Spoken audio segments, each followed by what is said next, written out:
Let me mute. This is the Chris Duel Show. Love when the camera is not aligned.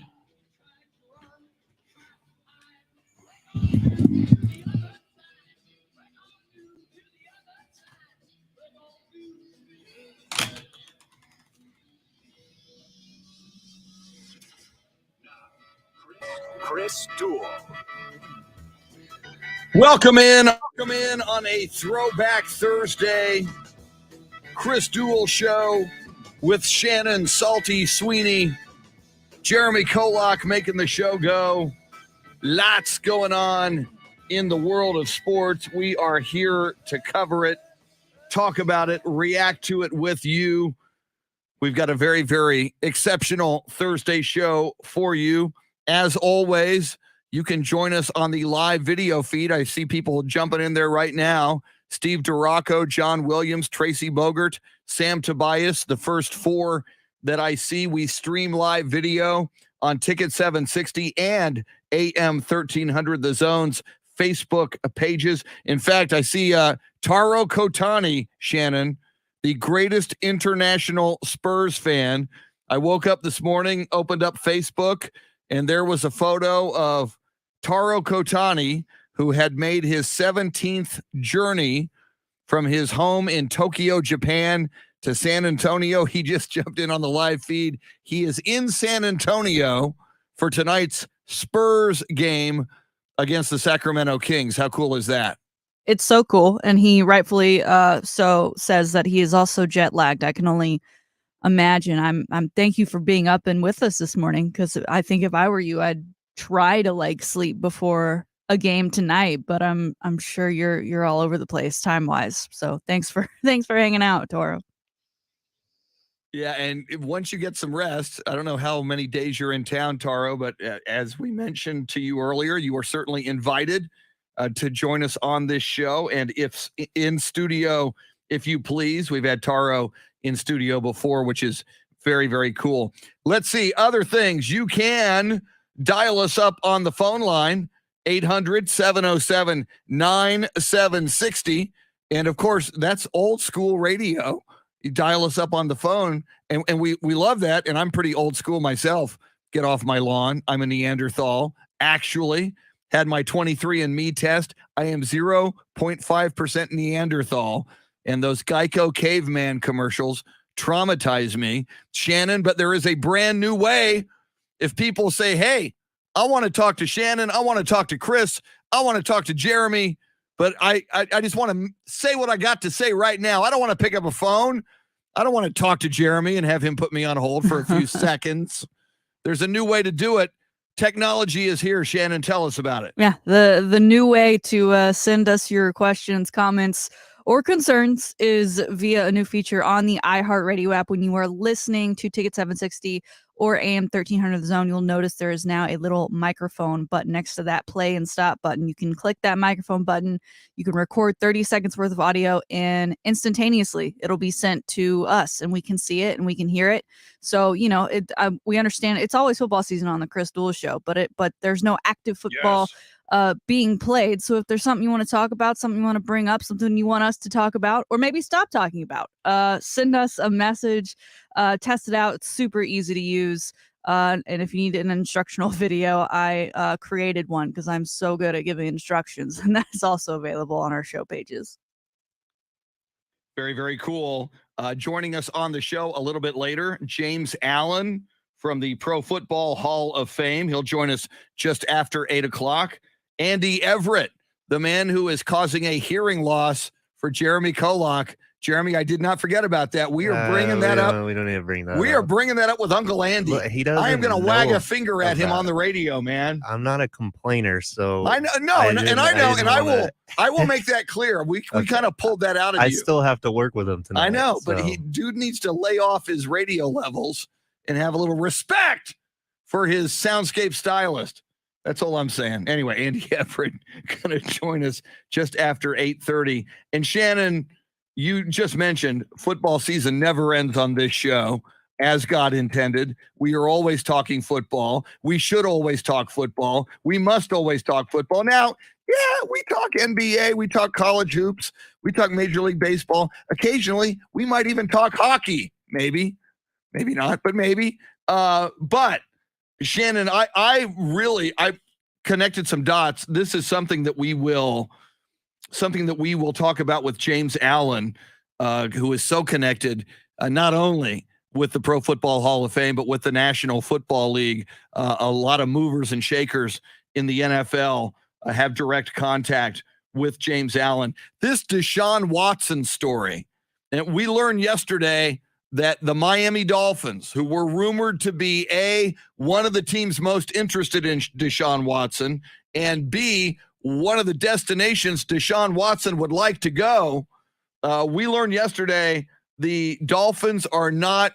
interested in Deshaun Watson. This comes after yesterday, Shannon, you and I were talking about Art Briles, who signed on at Grambling State University to be their offensive coordinator, and that lasted 4.5 days, among others, and God love him, and God bless him for speaking out.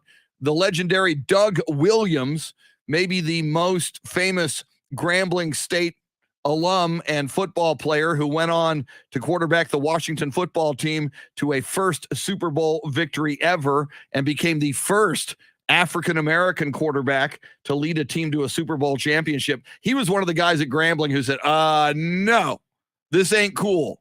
This is my university. This is a bad hire. You look at what Art Briles oversaw at Baylor, Shannon, and a lot of it involved sexual assault.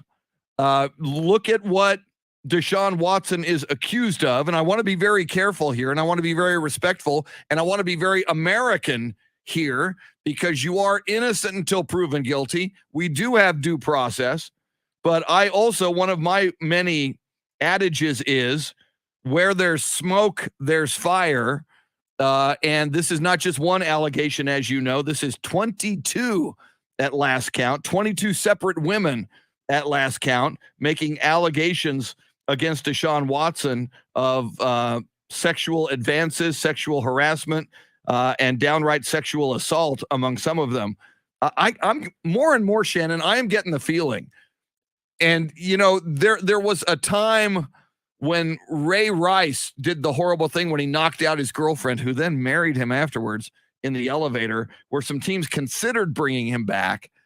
There was a guy who played for Nebraska named Lawrence Phillips, who was a very good running back. But in college, among other things, while having a fight with his girlfriend, he grabbed her by her hair and dragged her down a flight of stairs in a domestic violence moment. He still played in the National Football League after that. He played for the Rams, among other teams. I really think the climate now, Shannon, is zero tolerance for horrible acts of either assault or violence against women by male athletes. And I think, granted, Art Briles is a coach and not a male athlete, but I think this Dolphins decision, we're not interested in Deshaun Watson, I think it's the beginning of a trend in the National Football League. Well, and hearing you say, I think we're going towards this trend of zero tolerance. It's almost unbelievable that this is a place we're moving to, because it's not somewhere we've been before. And of course, I'm all for it. It's also interesting, obviously, the Dolphins and what they've been going through publicly with the claims made by Brian Flores, former head coach, and trying to pay the coach to lose games and all of the other, they're not looked at very highly upon right now. And, it's easier, I think, to climb back up to the top for them as being kind of as far out as they are. But, obviously that situation and what's going on with Deshaun Watson are two completely separate things, but they're still not great looks either way. If that's a team that is, let's add more bad press onto it by going after this guy. I think they're going to stick either with Tua or maybe look to this draft. And it's the combine week. It is time for the combine. I'm sure I'll just have it on in the background the next couple of days. And the combine includes a lot of upper brass and guys who, are in the inner workings of the league, who are hanging out, watching new players come through. They're also hanging out when they're not watching players, and people get to talking, and you can only imagine what the perception might be after the combine and all of these groups of men talking and discussing the futures of their teams, what they're saying about Deshaun Watson and what they think might happen to him, and if any of them are willing to see through what might happen with these allegations in the future. Yeah, I just, if it were one or two women, there might be some he said, she said, if there wasn't a lot of evidence, and there might be some plausible deniability, but 22, my goodness, and we continue to wait to see how this plays out. But you mentioned, Shannon, and I agree with everything you just said. The Dolphins have so many problems now in the aftermath of the Brian Flores firing, and maybe the worst thing that I think should lose an owner his franchise if he is documented to have wanted to tank games. I mean, that goes directly to the integrity of the game.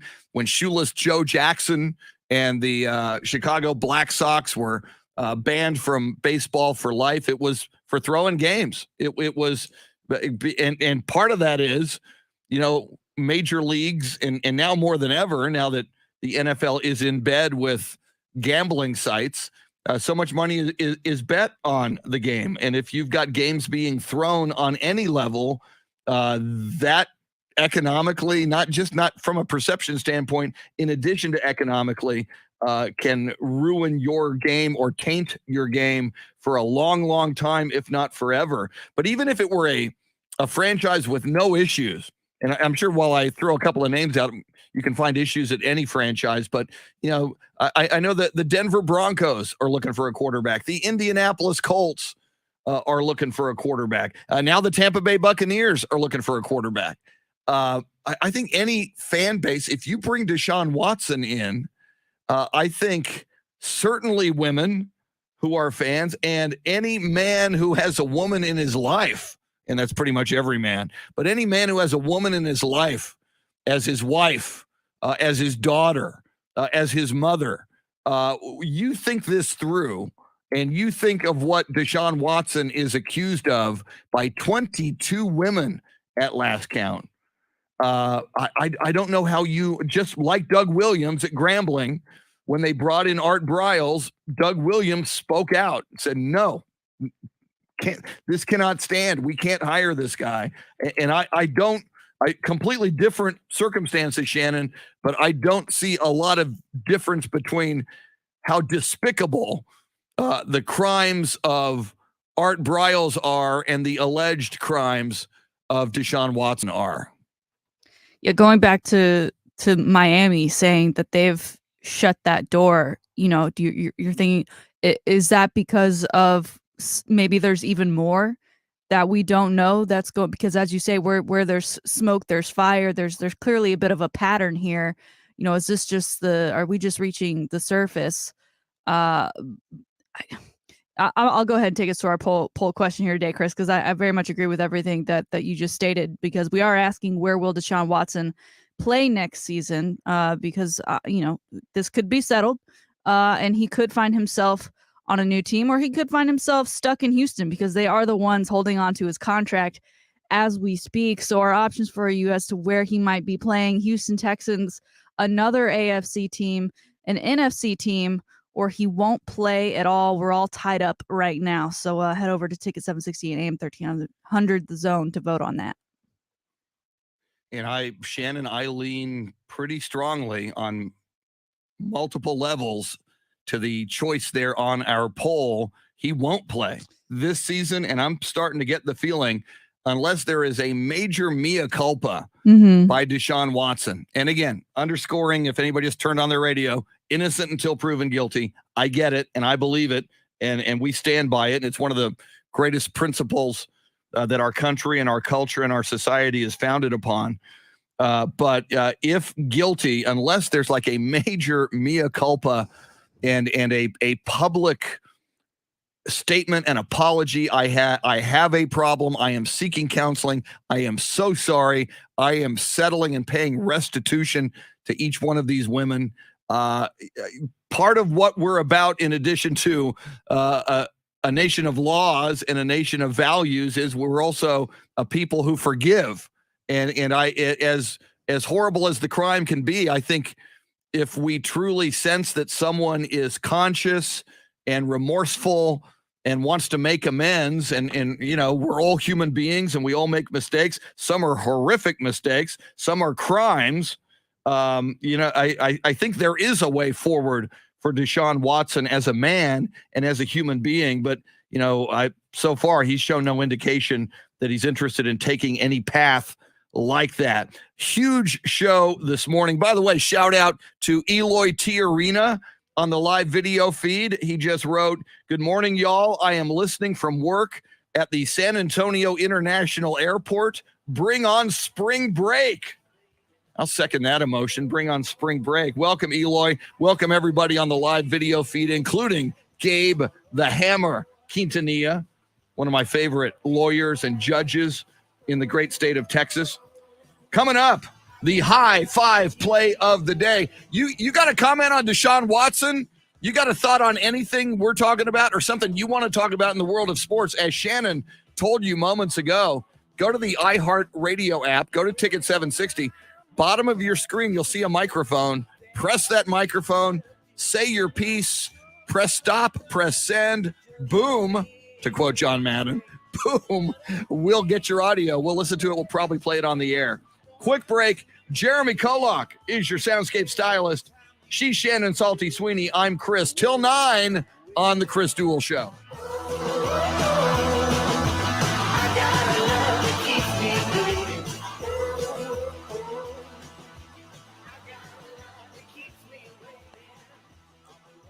Let's see. Naomi Lynn Perez says, I was a huge Deshaun Watson fan since Clemson times, and I was disgusted by his actions. I threw away all his jerseys. Completely different crime, but what this reminds me of, and if you got to be old enough, and I am, and Gabe is, but O.J. Simpson. America loved O.J. Simpson. He was in the Naked Gun movies. He was on Hertz Rent-A-Car commercials. He seemed like the nicest, most fun guy. He went to my alma mater. He went to USC, so I really loved him. But, and he was the last guy we would have thought, could be violent against his wife. And there's a lot of evidence toward that, including audio evidence and 911 calls she made when they were married. And while he was found not guilty in a court of law for murdering Nicole Brown Simpson and Ron Goldman, he was found liable in a civil court. For him to have the capacity to do that, and then later in Vegas, he pulls the gun on people, stealing his memorabilia, supposedly. So, I mean, you just never know. You never know about somebody who you revere, in the case of OJ or Deshaun Watson.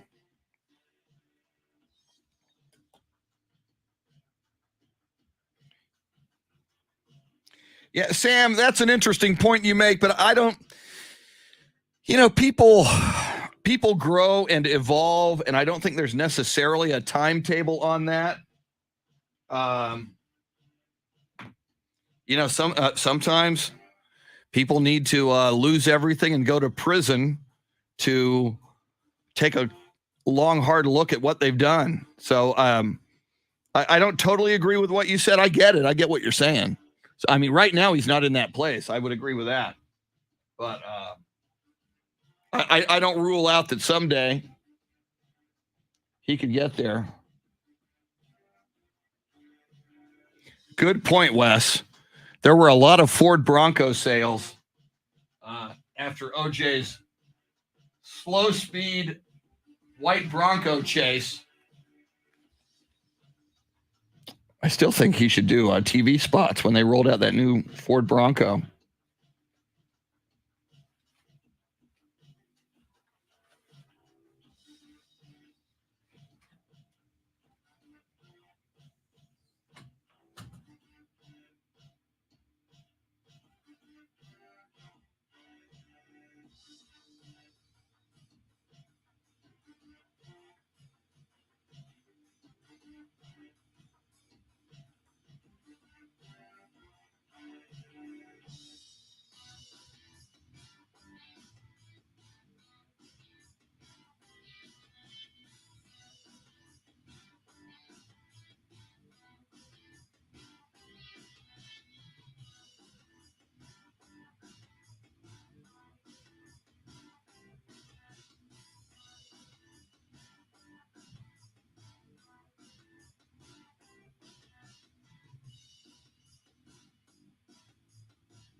All right. Let's see.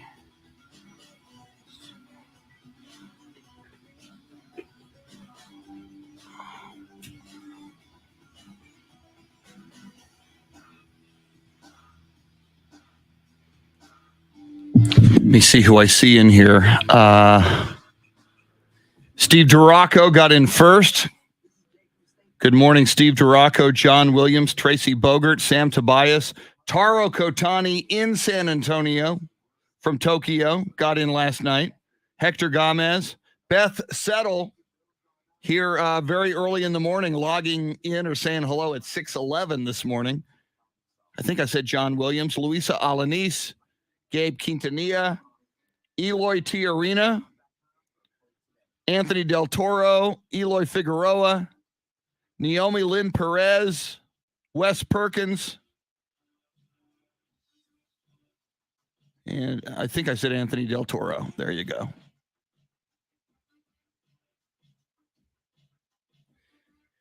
Yeah, Shannon told me about those. I didn't hear them, Anthony, but that sounds like a lot of fun.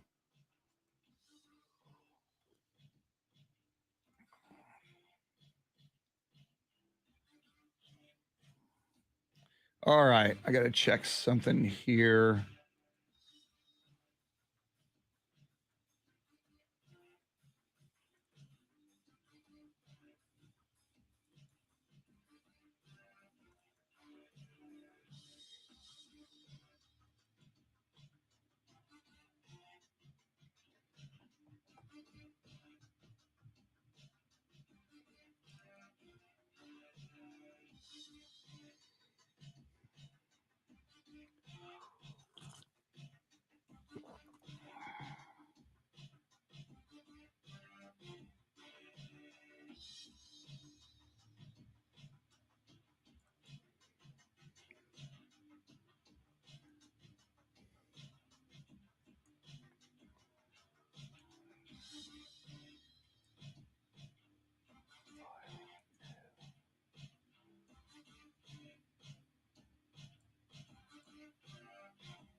Buenos dias.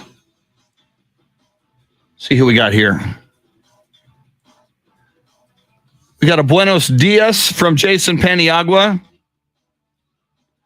Konnichiwa from Tokyo, from Robert Browning. Konnichiwa. Robert, you may have heard, we mentioned it earlier. Taro Kotani is in San Antonio from Tokyo. He arrived last night.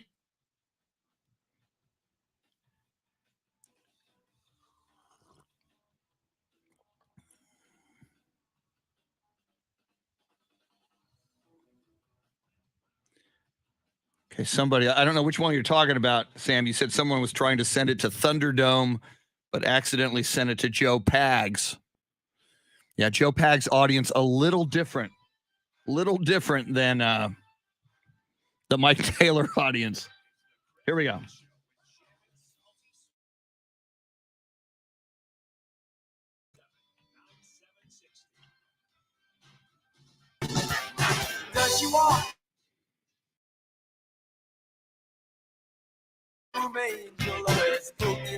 Angel in a centerfold. That's what Jeremy KOLOK is going with at 6:37 in the morning. Welcome in the Chris Duel Show with her saltiness, Shannon, Salty, Sweeney.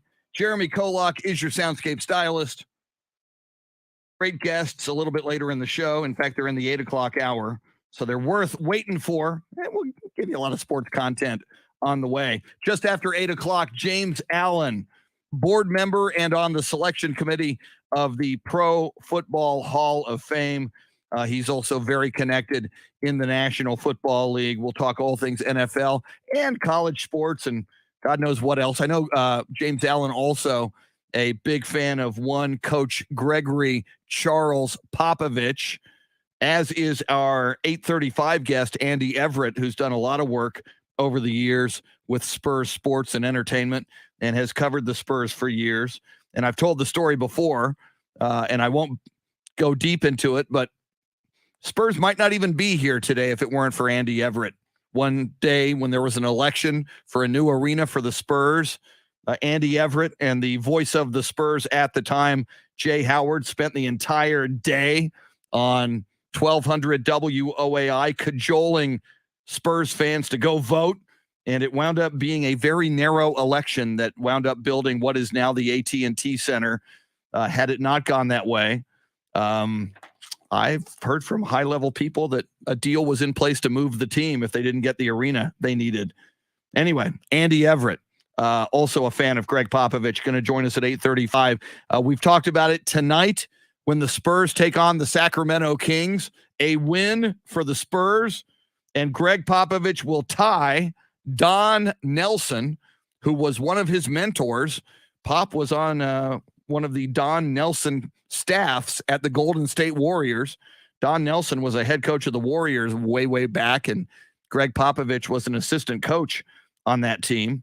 So Pop would tie Don Nelson and be one win away from wrapping up that record. And what's weird about it is, Shannon, you and I have talked about it. He already has the record of regular season wins plus playoff wins combined. He's already got that. This is regular season wins all time in the NBA. But I still think it's significant because it was like, all right, just slam it. Because you until now you could say, well, yeah, but Don Nelson's got the regular season. And I got to look up how many years Don Nelson coached. I got a feeling Pop has coached significantly fewer years than Don Nelson, but I'll look it up because we'll see. But hell, I don't know. Exactly. Thank you. So, but that's coming up.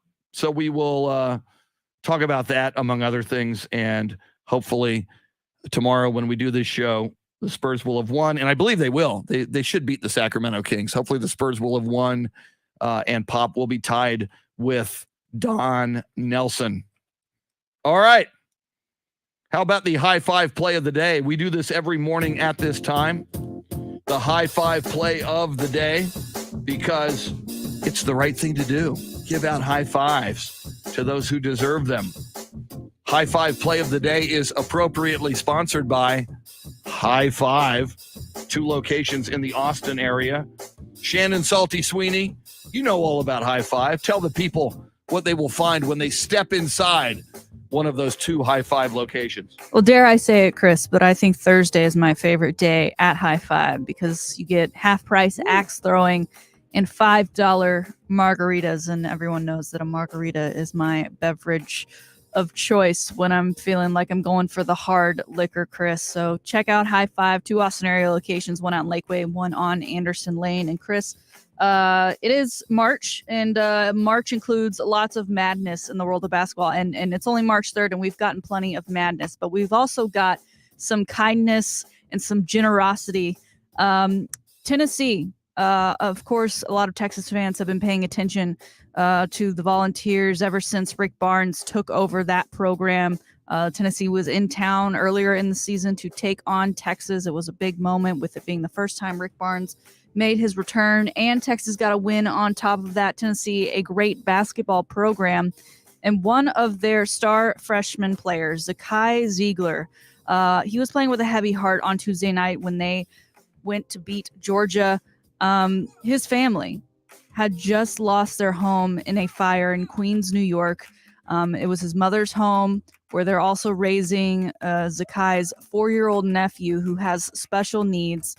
All of his accessibility equipment was destroyed, wheelchair, splints, any kind of equipment you can think of. I mean, everything was pretty much lost in this house fire. So Tennessee set up a GoFundMe with a goal of $50,000 to help the family out, to get them back on their feet after this tragedy. And as of this morning, Chris, I've got the GoFundMe pulled up right now.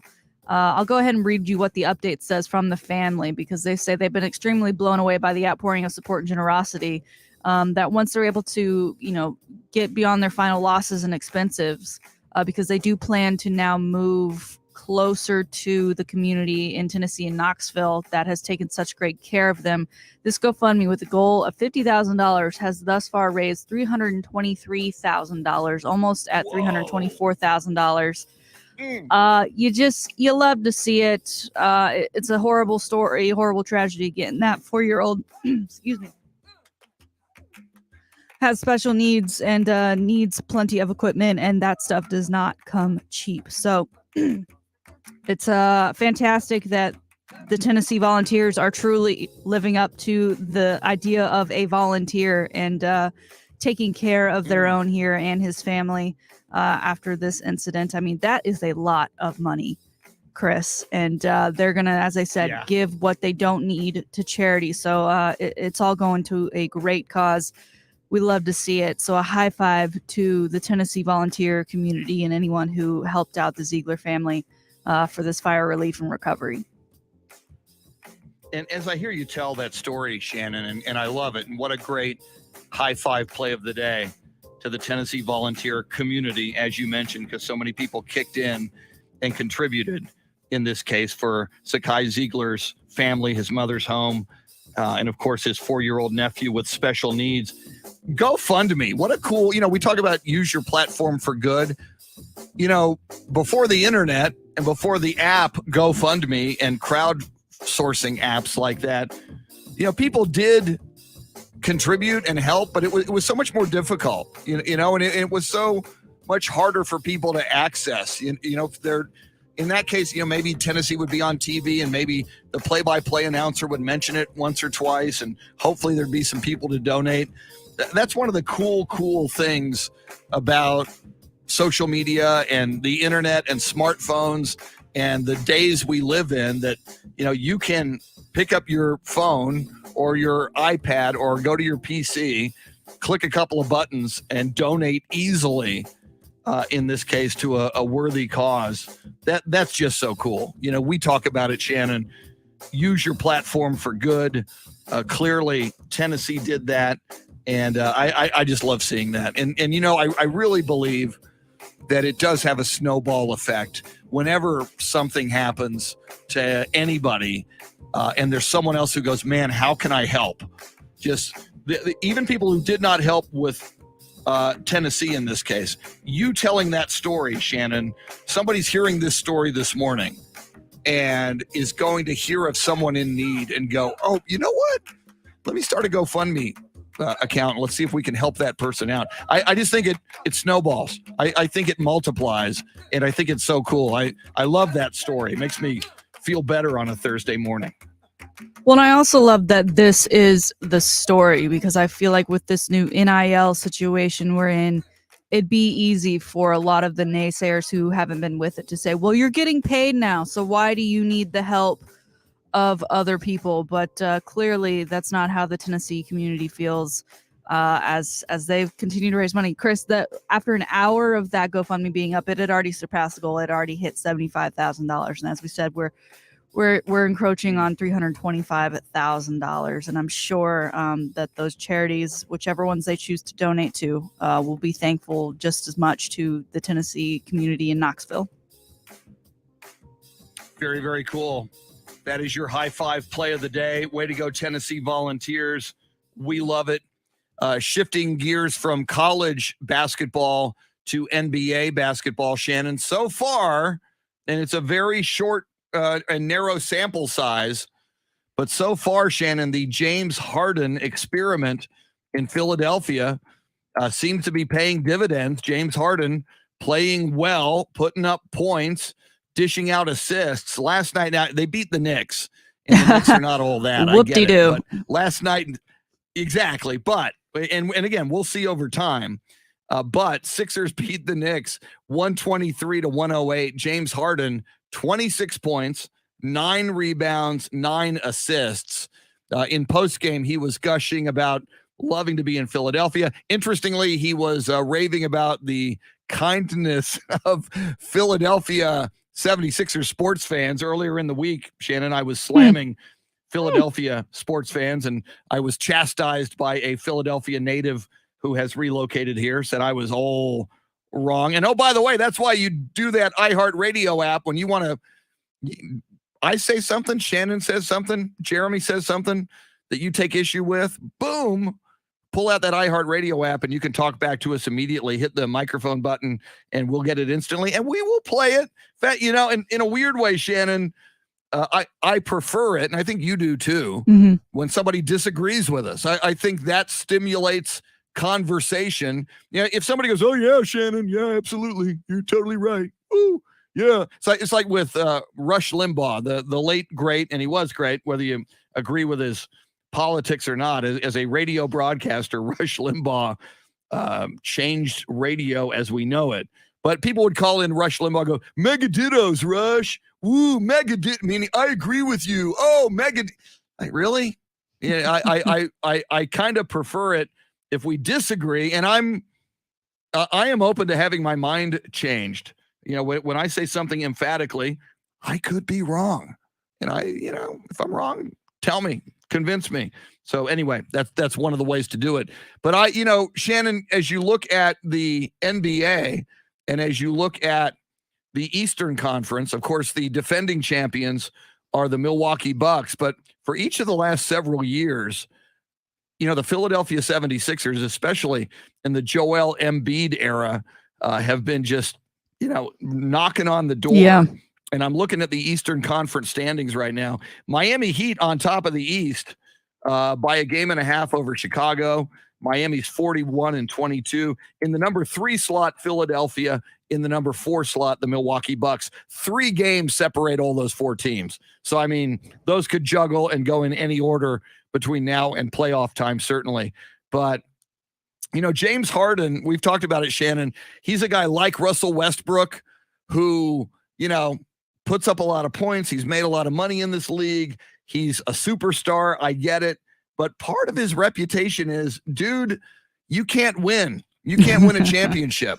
And I got to believe by the time you get out of the league, if Russell Westbrook and James Harden have never found a way to win a championship, that's got to eat at them, I believe, for the rest of their lives. So it's going to be fascinating to see if the James Harden experiment can work in Philadelphia. Yeah. Last night he put up 26 points, 9 rebounds, 9 assists. So a pretty good debut for him on the home court there in Philly. And he should have done, the big story before the game even started was how he showed up. He showed up and someone drove him in a Sprinter van. I don't know if that's his preferred form of travel when arriving to arenas, that he has a driver and he sits back. I don't know if you've ever been in one of those Sprinter vans, but they are luxurious. They're luxurious whether you have all the extra accoutrements or not, because they have plenty of space. And kind of like showing up instead. They're like the new limo, I think, for a lot of athletes and stars. And then his outfit, he showed up in like a camouflage jumpsuit, but the camouflage was not your standard green and browns. It was more flame style with bright yellows and bright oranges and the blacks. And so coming off like that, you expected something to happen. I think he lived up to the outfit and the hype in the first home game. And you said, he mentioned the Phillies fans. He has to do that, right? He can't sit here and be like, I'm really excited to play for this team, but y'all's fans are the worst. So, he may not believe what he's saying completely. And just like they have a small sample size of him for the time being, he's only got such a sample size for them being, quote unquote, great fans. Very good. Wes Perkins says on the live video feed, James Harden hasn't had time to visit bars, strip clubs, and buffets. The real Harden will show up. Just wait. That is true. James Harden is known to enjoy his strip clubs and his buffets. And as you talk about his costume or his wardrobe walking into the game, that's why another reason I loved and still love Tim Duncan. Tim Duncan would walk in blue jeans and a flannel shirt. It's like, yep, whatever. Let's go play ball. And I get it a lot. It's like a fashion show for so many of these NBA superstars. But again, one of the many, many reasons I love Tim Duncan and the Spurs, it was like, yeah, we're here to play basketball. We're not here for the fashion show. Yeah, and there's still some guys that do that. I just think with the digital age and the social media, that's more about their brand and their endorsement deals, right? I mean, the headphones, right? Yeah. A lot of guys get paid to wear certain things and to wear different outfits, and they get, I think that's changed a little bit. Not to say that Tim Duncan still wouldn't be a Tim Duncan and show up in his shorts and t-shirt, which is also fantastic. You are going to change out of that to go play basketball, so no need to wear a full-on suit if you ask me. Amen. Lots more to talk about from the world of the NFL, the NBA, college sports, and more. And once again, this Russian invasion and bombing of Ukraine is encroaching into the world of sports. And the world of sports is reacting to what Russia is doing. We'll get into that as well. James Allen from the Pro Football Hall of Fame at 8. Just after 8:30, Andy Everett. She's the salty one. Jeremy KOLOK makes the show go till 9. It's the Chris Duel Show.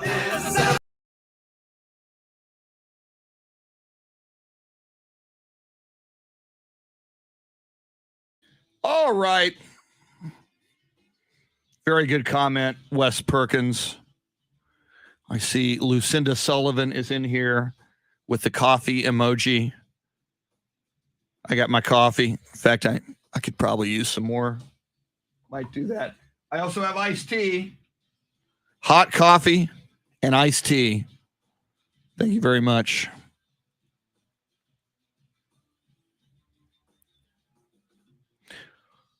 Jorge says, our city needs Major League Baseball, NFL, or MLS. Love our Spurs, but we need something else. I agree. I think we can support it. I'm sure we can support it. I think we proved it when the New Orleans, years ago. My God, how long ago was 2005 when the New Orleans Saints came here? I can answer that question. 16 years ago. Or is it going on 17? It's going on 17. Totally agree.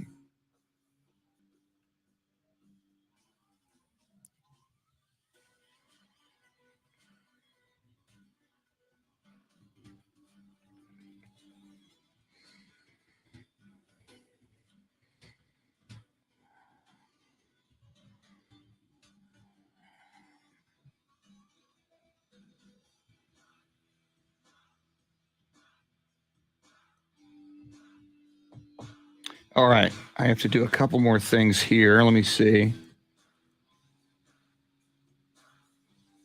Let's go.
All right.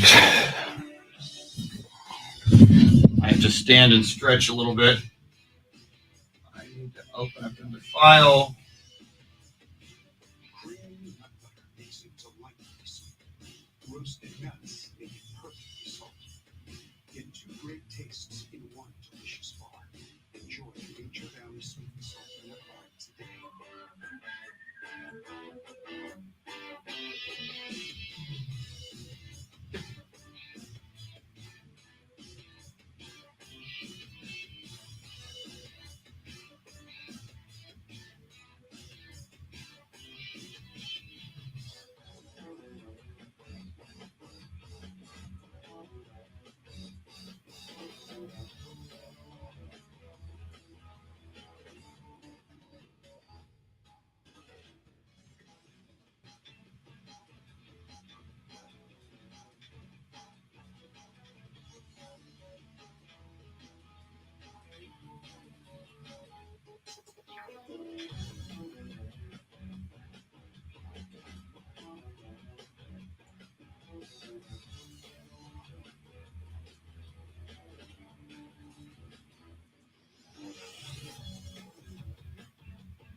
All right, let's see here.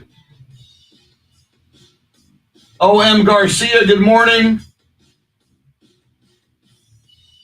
O.M. Garcia says, good morning, San Antonio.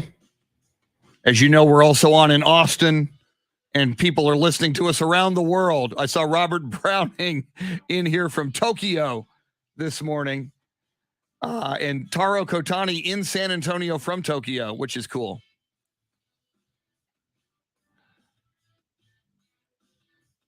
Let's see.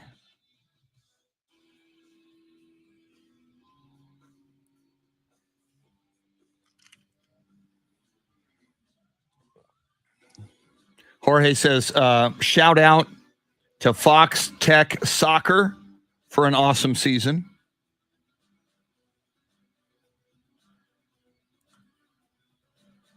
Yeah, so Sam Tobias said, think of it this way. Out of the three former Oklahoma City Thunder players, Durant, Westbrook, and Harden, only Kevin Durant has won a championship. And O.M. Garcia points out Durant had to go to Steph Curry and the Warriors to get that championship. So, yep.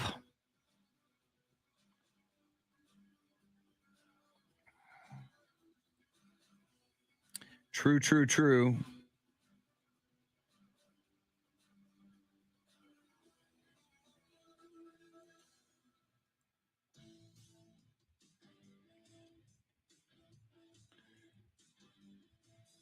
Jeremy has left the studio.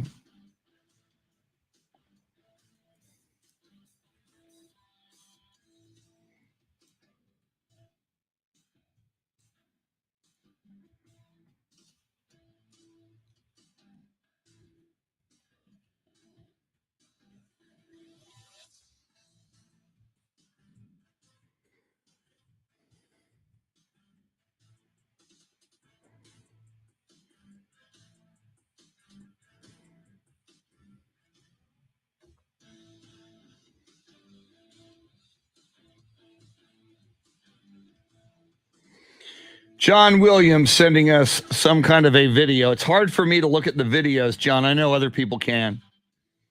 In the studio, during the show, it's just it's hard for me to get the sound up, and I'm usually doing other things like recording or editing spots during the breaks, and I can't do it during the show while we're on the air, but I'll try to take a look at it. Let's see here. And on my StreamYard view, a link doesn't go directly. All right. 10cc, I'm not in love. Very random, John, for a Throwback Thursday. Thank you very much.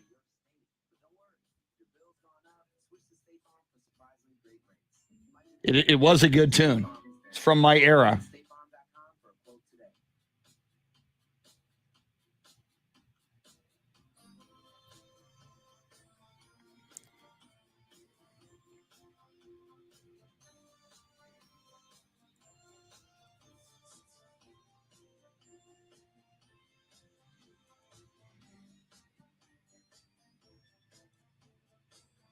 Let's see.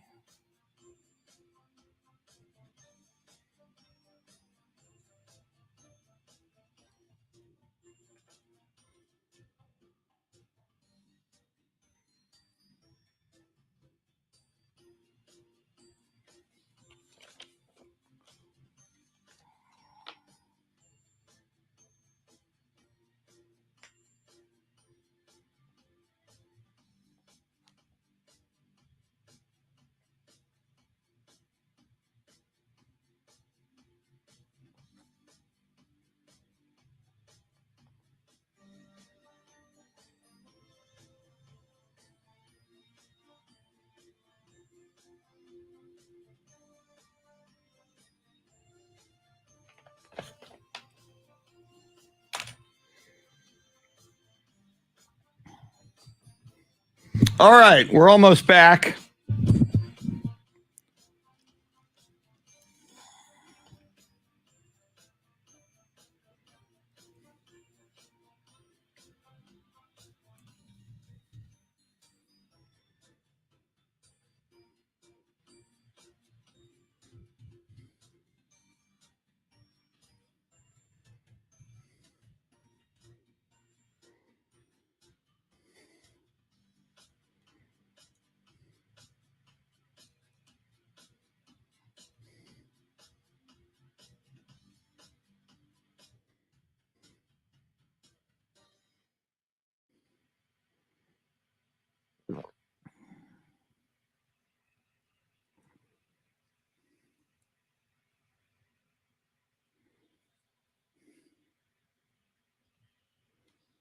Here we go.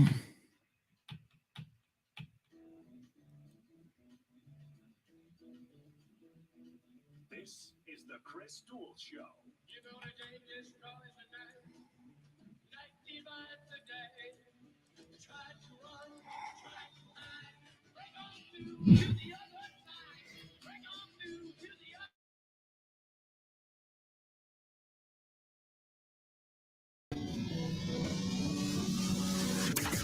Now, Chris Duel. It is a Throwback Thursday, March 3rd, 2022. Welcome into the Chris Duel Show. I'm Chris, her saltiness, Shannon, Salty, Sweeney on board as always.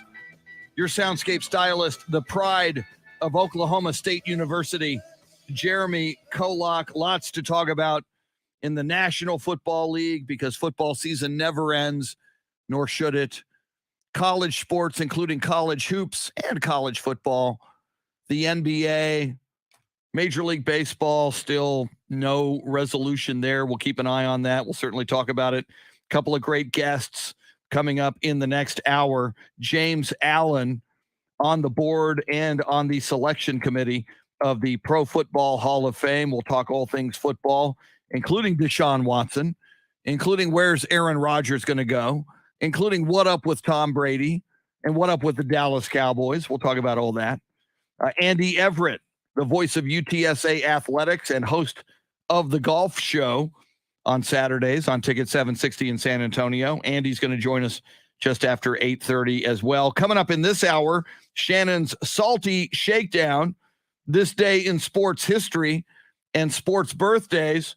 And Shannon, we have been telling people about this cool new feature on the iHeartRadio app. You go to the free iHeartRadio app.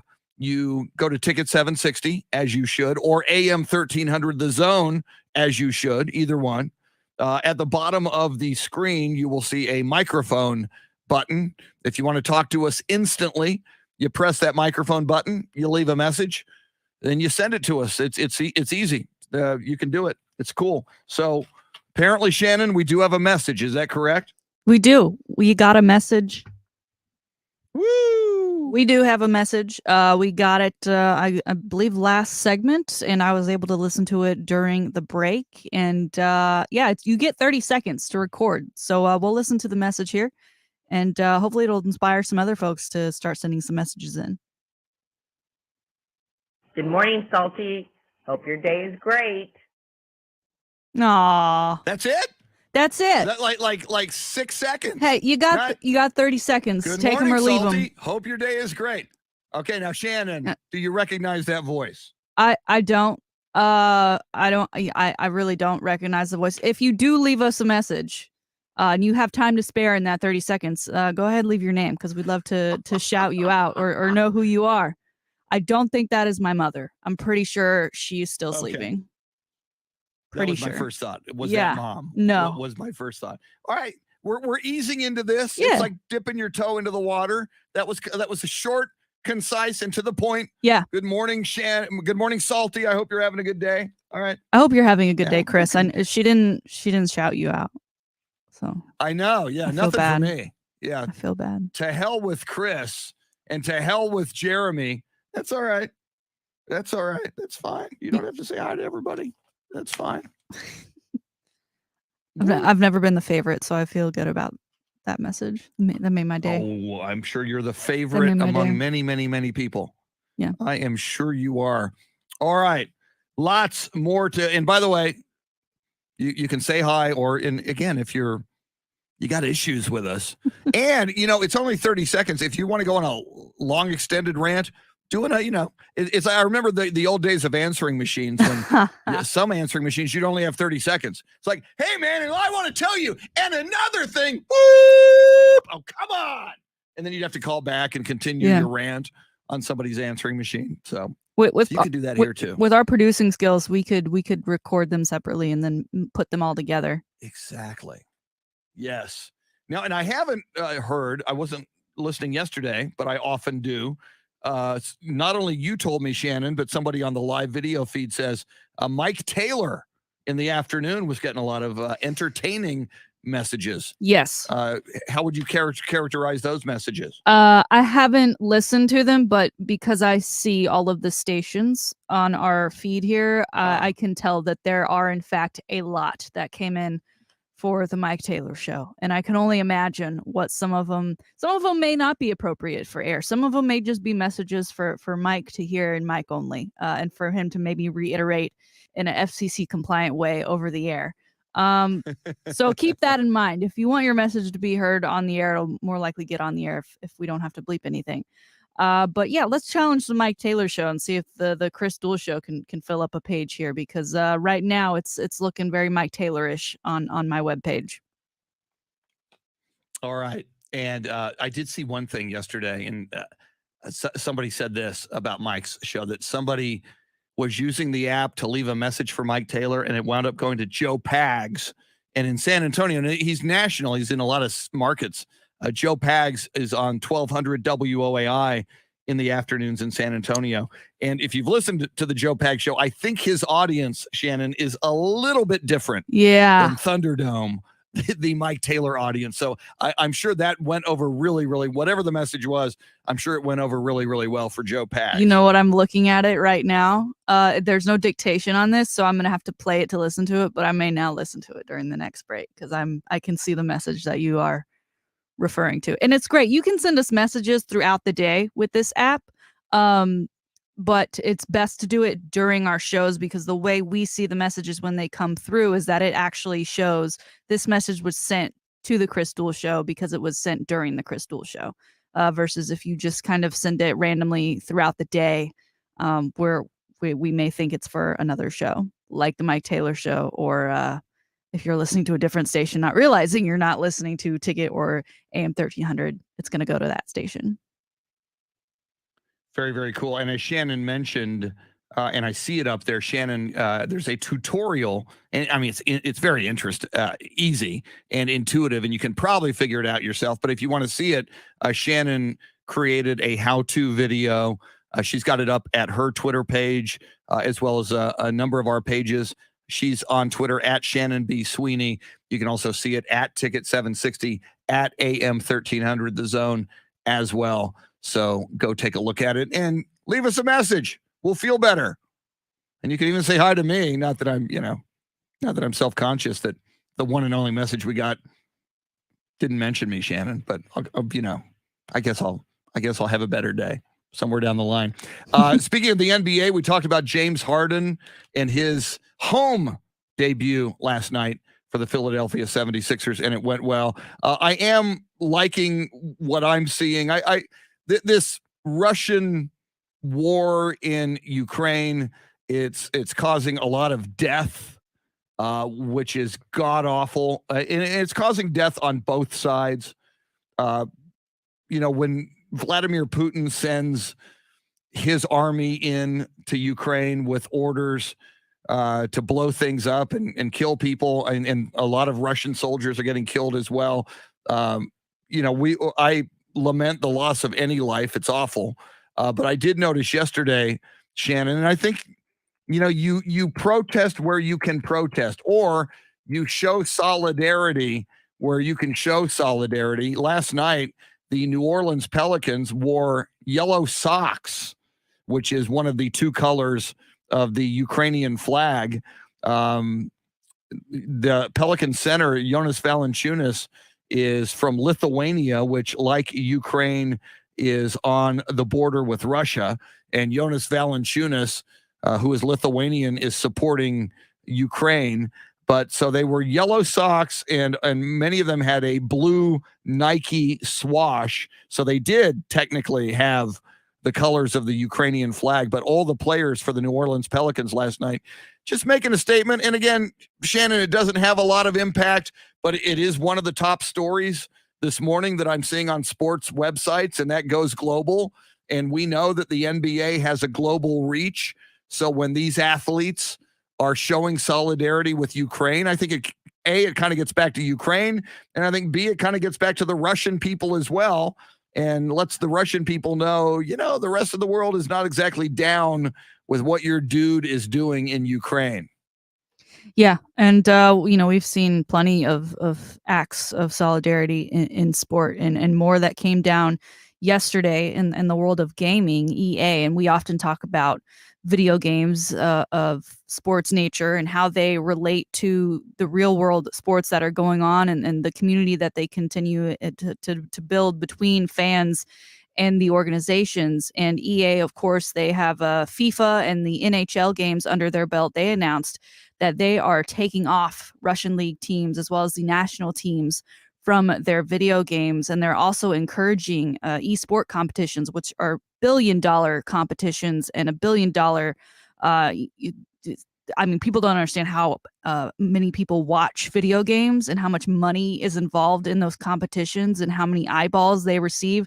They're now asking that they don't let Russian competitors, Russian teams compete, because often when you have professional video game players, I know we have an Austin FC video game player that plays FIFA as Austin FC. If they're removing those teams, then effectively you would think that the representatives who play as those teams in those massive esports competitions would no longer be available to play either. So it's impacting the world of sports from a real life angle, and even from the video game angle that then in turn affects the people who play on as those teams. Yeah, and it's a big deal. And again, Shannon, as you and I have discussed, I feel bad, you feel bad for the Russian athletes. Yes. And in this case, EA and video game players who are currently being prohibited from playing in these leagues and in these competitions. But I think if you don't do this, I think this sends a message. And I think part of what the hope is, if enough Russian athletes, and in this case, video game competitors, are realizing, hey, we're being kept from playing and the global community is doing this, and then each one of these athletes has a family, they have friends, it means a lot to a lot of people. I think the hope is that it reaches a critical mass where the people of Russia, who we have no gripe against, this isn't the action of Vladimir Putin and his government to do this, but I think if enough of the people, and there are reports of sizable demonstrations in Russia against this military action, and when you demonstrate in Russia, you get thrown in jail. It's you're at a huge risk, not only now, but for the rest of your life, because it goes on your record that you demonstrated against the government, and that is hugely frowned upon, and you could do hard time for that in Russia. So when people demonstrate, they're really asking for it, or they really believe in what they're doing, because they're putting a lot of their life at risk by doing it. But I think if enough of the people in Russia get the message that, hey, the global community has issues with this, and maybe you need to look again at why your government and the guy in charge of your government is doing this, then maybe somehow Vladimir Putin gets the message, and maybe he backs down and realizes this is not worth it. And it's not just any one thing. There are economic sanctions. The global community, there are banks. They're going after Russian oligarchs and seizing. I saw France seized like a $220 million yacht of some Russian oligarch. So a lot of little things are coming together, whether it's what you just described with EA and FIFA, or the New Orleans Pelicans last night showing solidarity for Ukraine. I think some of these are little actions, but you add them all together and hopefully somebody gets the message. And we're hoping ultimately the guy who started all this, Vladimir Putin, gets the message and maybe rethinks his actions. Yeah, and hopefully that happens sooner rather than later, because what's already taken place has already been too much. Yeah, totally agree with that. A horrible story yesterday, and we'll get into some good news. But I did see this, and it is so sad and so troubling. Shannon, a soccer player for Stanford University. She was the captain and goalkeeper of Stanford, and a couple of years ago in a penalty shootout, she helped Stanford's women's soccer team win the national championship. Her name was Katie Meyer. She was found dead in an on-campus residence at Stanford. No cause of death has been released yet in that statement. You wonder. I guess we're going to learn more of this on any level. It's a horrible tragedy. Whenever any young person loses their life, certainly in this case, it intersects the world of sports. And she was an elite athlete as the captain of that Stanford women's soccer team, and a team that won the national championship. And again, I'm not even speculating, but I'll mention this, Shannon. It's a sad, horrible thing that does happen on college campuses. There is an issue, and this is not to say that this is what happened here, because I don't know, but there suicides happen. Young people feel so much pressure, and often in a college situation, and it happens a lot when final exams are coming up. And, that young person, sometimes in their late teens or early 20s, is not as equipped to handle that pressure, and they feel it from their family, they feel it from themselves, if they're a high performance student or an athlete. And I have no idea if that was the case here, but when you hear a story like this, it makes you think of that phenomenon. And obviously it doesn't just happen on college campuses. It happens in all walks of life, and it happens in all ages. And I think most families have been touched by suicide. I mean, my extended family, there's some cases where, that have affected my family as well. But it's just something that, you hope that wasn't the case, but no matter what this was, that's a horrible tragedy, and it certainly affected an elite athlete at an elite university, Stanford University. Yeah, check on your friends, check on your loved ones. You mentioned she was part of the 2019 national championship with that women's soccer program. She was the goalkeeper, and they went to penalties. And she made key saves. She made the final key save to seal the deal for Stanford. So not only was she part of that team, she was essentially the hero. And the reason why they ended up winning that national title just goes to show, just because someone seems like they're at the top, it doesn't mean that's how they're feeling. So check on your friends, check on your family.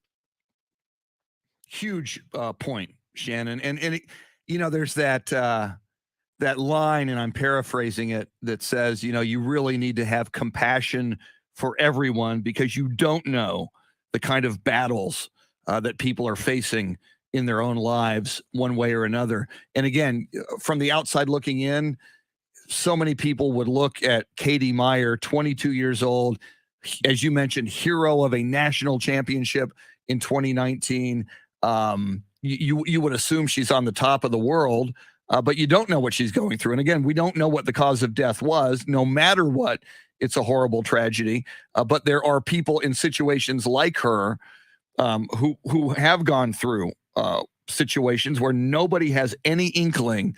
Robin Williams, for God's sake, one of the funniest guys on earth, and none of us knew, unless you were close to Robin Williams, that he battled depression, and he ultimately reached a point in his life, where he took his own life, and that was just jaw-dropping. And you look at Robin Williams, you look at his talent, not only as a comedian, but as an actor. One of my favorite movies ever, Shannon, is Dead Poets Society, which is a dramatic movie where he plays a professor or a teacher at an old boys school and helps these boys on a moment in their life when they're going from being boys to becoming young men, and introduces them to poetry and to life and to the arts and to love.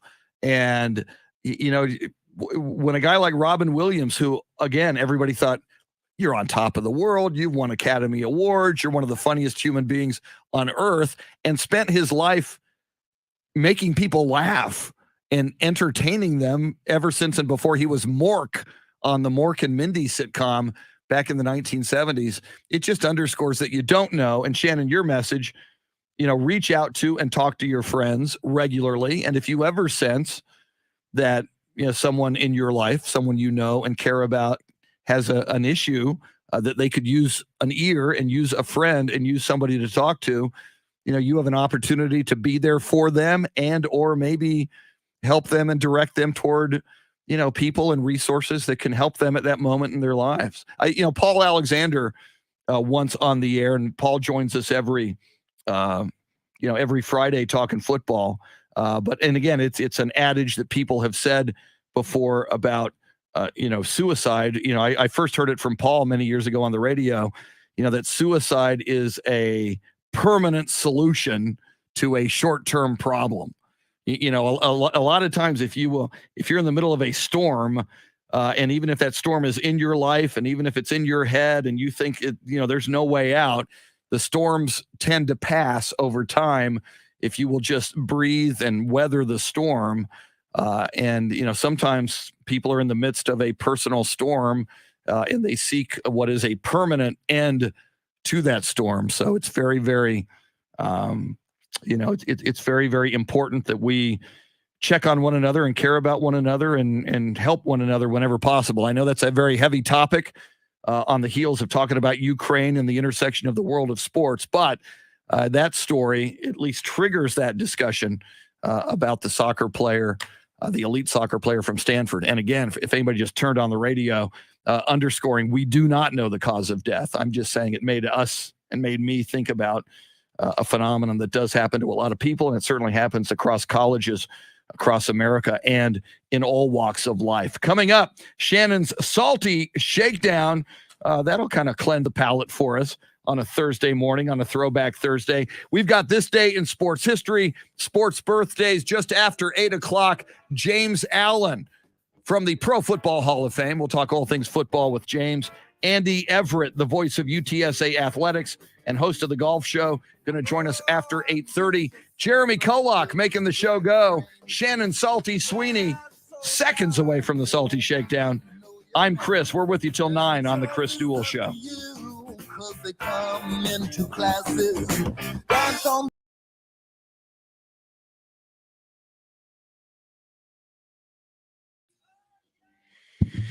Anthony Del Toro says, yes, check on your loved ones and ask if everything is okay. Anthony's in the funeral business. I hear so many bad situations that could have been avoided if you just check on them. They always say, I had no idea they were going through stuff, and then it's too late. Yes, Anthony, it's so sad. And,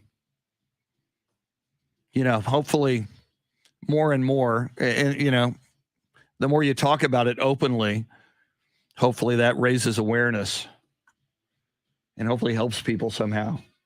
Let's see this. Okay.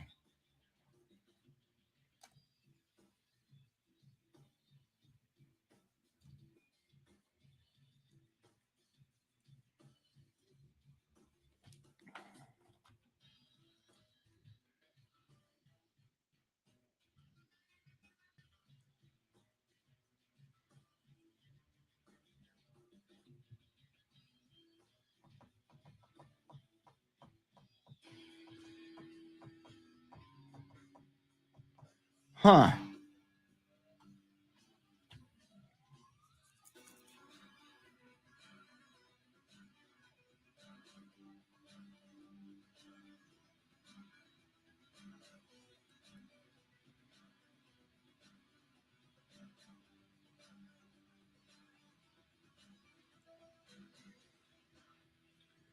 No reply. That is so weird.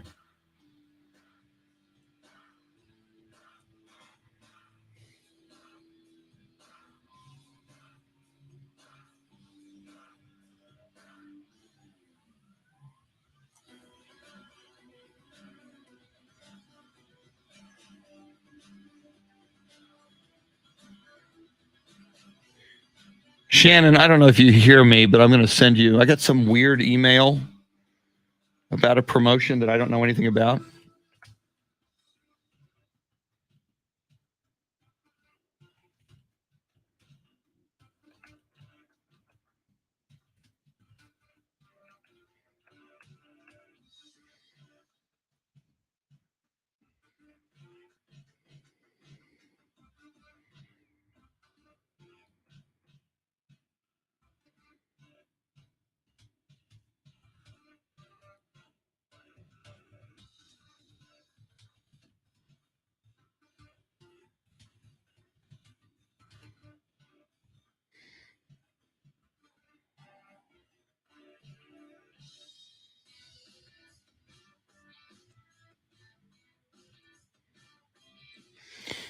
John Williams pointing out Ethan Hawke was in Dead Poets Society. I referenced it earlier. Such a good movie.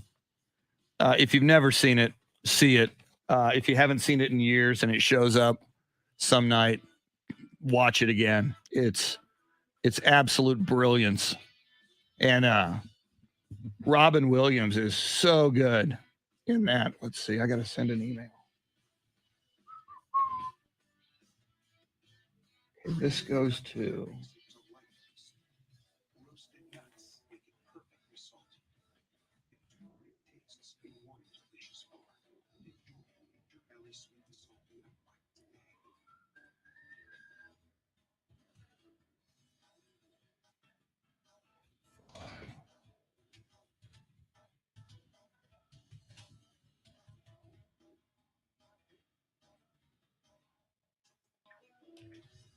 Gosh.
Ah.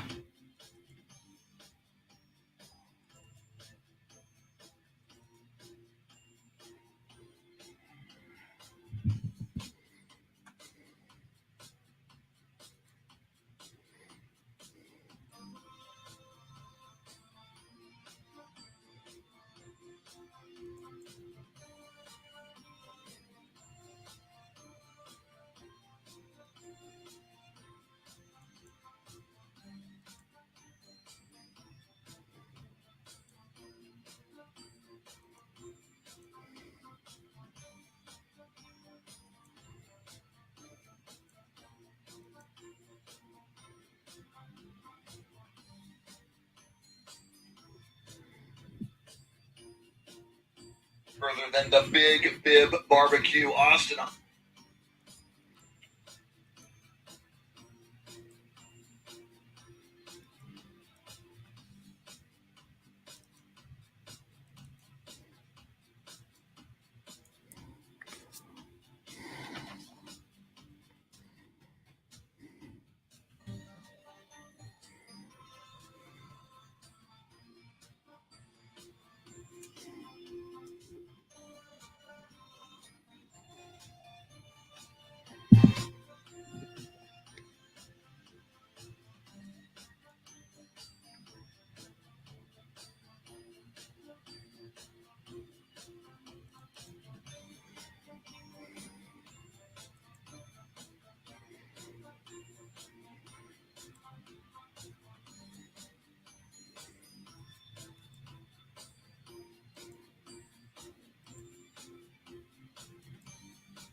Here we go.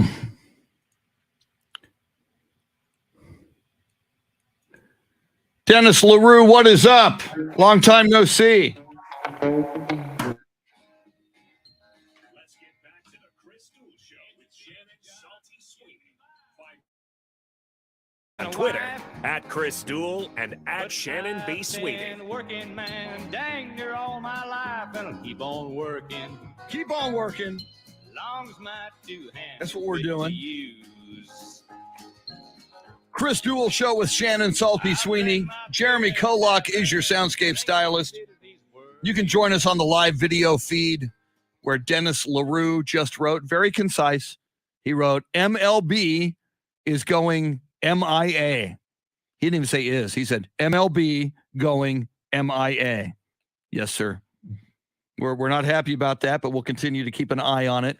The live video feed, you can get it via AM 1300 The Zone or Ticket 760's Facebook page, Twitter pages, a YouTube portal into the live video feed as well. You can interact with us live and in real time. We've been telling you about a brand new feature on the iHeartRadio app, which is all free. It's the free iHeartRadio app.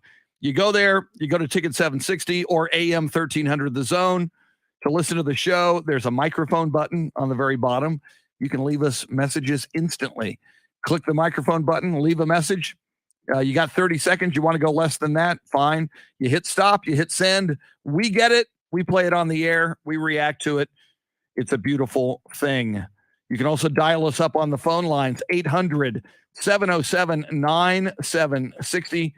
Coming up, top of the hour, just after 8 o'clock, James Allen from the Pro Football Hall of Fame, just after 8:30. Andy Everett, the voice of UTSA Athletics, host of The Golf Show on Ticket 760 on Saturday mornings at 8. We talk all things sports with Andy Everett, including the NBA, NFL, and more. So lots to talk about between now and 9 o'clock. In a moment, Shannon's Salty Shakedown. But first, sports birthdays and this day in sports history. March 3rd, 1950. The National American Football League, and that's what it was called, the National / American Football League, reverts back to calling itself the NFL after 3 months. So some knucklehead in 1950 at the NFL said, hey, we should just call ourselves the National American Football League because, in baseball, they got the National League and the American League, so we could have that in football. My goodness. Sometimes you don't make a change and you're better off. That lasted 3 months. Thank goodness. On this day in 1983, this one is fascinating, Shannon. Terry Bradshaw, quarterback of the Pittsburgh Steelers. Remember, this is 1983. Had to go into a hospital for surgery on his throwing arm. He didn't want anybody to know his name, so he went into the hospital under an alias. And the name he went into the hospital under was Tom Brady. There was no Tom Brady yet, obviously, in 1983 in the National Football League. Tom Brady was a kid watching the 49ers in the Bay Area. Randomly, Terry Bradshaw chose the name Tom Brady. Maybe he was having a flash forward in the National Football League and wanted to channel the GOAT. I don't know. That's a crazy story. On this day in 1985, jockey Billy Shoemaker becomes the first jockey to win $100 million. My God, that's a good gig if you can get it. That's your sports history. How about some sports birthdays? Born on this day in 1962, College Football Hall of Fame running back. I think he should be in the Pro Football Hall of Fame when you add in his USFL career especially. One-time Dallas Cowboy, among others, played in the USFL for the New Jersey Generals. Herschel Walker, who, oh, by the way, is, I believe, running for the Senate in Georgia. That could be Senator Herschel Walker before it's all said and done. Herschel Walker, born on this day in 1962 in Wrightsville, Georgia. Born on this day, same day as Herschel, on this day in 1962. Olympian, heptathlete. She won Olympic gold in 1988 and 1992. Jackie Joyner Kersey. She was born in East St. Louis, Illinois in 1962. And finally, born on this day in 1967, wide receiver, Philadelphia Eagles in the 80s and 90s, Calvin Williams. I hated him because he was a Philadelphia Eagle. I sports hated him. I didn't hate him, but I sports hated Calvin Williams. He caught many a touchdown on the Dallas Cowboys back in the day. Those are your sports birthdays. That's your sports history. And now, ladies and gentlemen, boys and girls, friends, Romans, countrymen, farm animals, pole assassins, and monkeys, here it is, your Throwback Thursday Salty Shakedown. All right, Chris, as we kind of come out of the weeds of COVID and, the events keep coming back in full force, right? People are getting to go to athletic events. People are getting excited here in Central Texas about going to Del Match Play and going to South by Southwest and going to the rodeo and all of the things that come in the spring. And a lot of people are getting excited for music festivals to come back. And one music festival in particular has added a former NFL player to its lineup. Yes, Antonio Brown, he's been up to a lot since he stormed off the field, taking off his Tampa Bay jersey and running through the Jets end zone.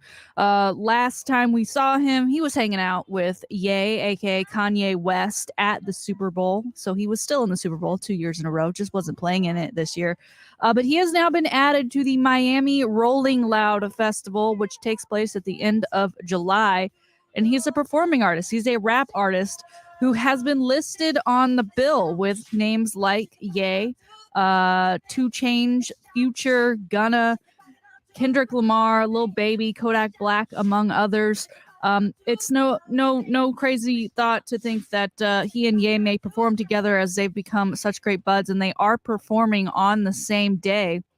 And by the way, if you look at the bill for this outing, it's not Antonio Brown that's listed on there, just AB. Apparently AB is his performance name. And Chris, I'm not sure if you're familiar with his tracks, but he does have 2 singles, Whole Lot of Money and Pit, Not the Palace, that I believe he did release after his most recent rant.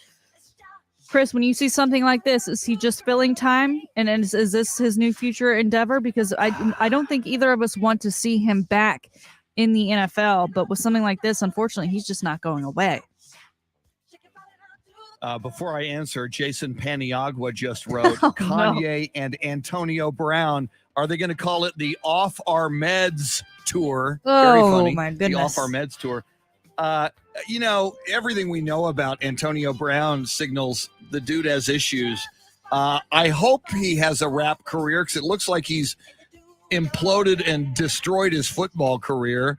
I mean, he's going to go down like a Johnny Manziel, although you could certainly argue Antonio Brown had a lot more NFL talent than Johnny Manziel did, but just a guy who squandered his career by behaving badly. We might.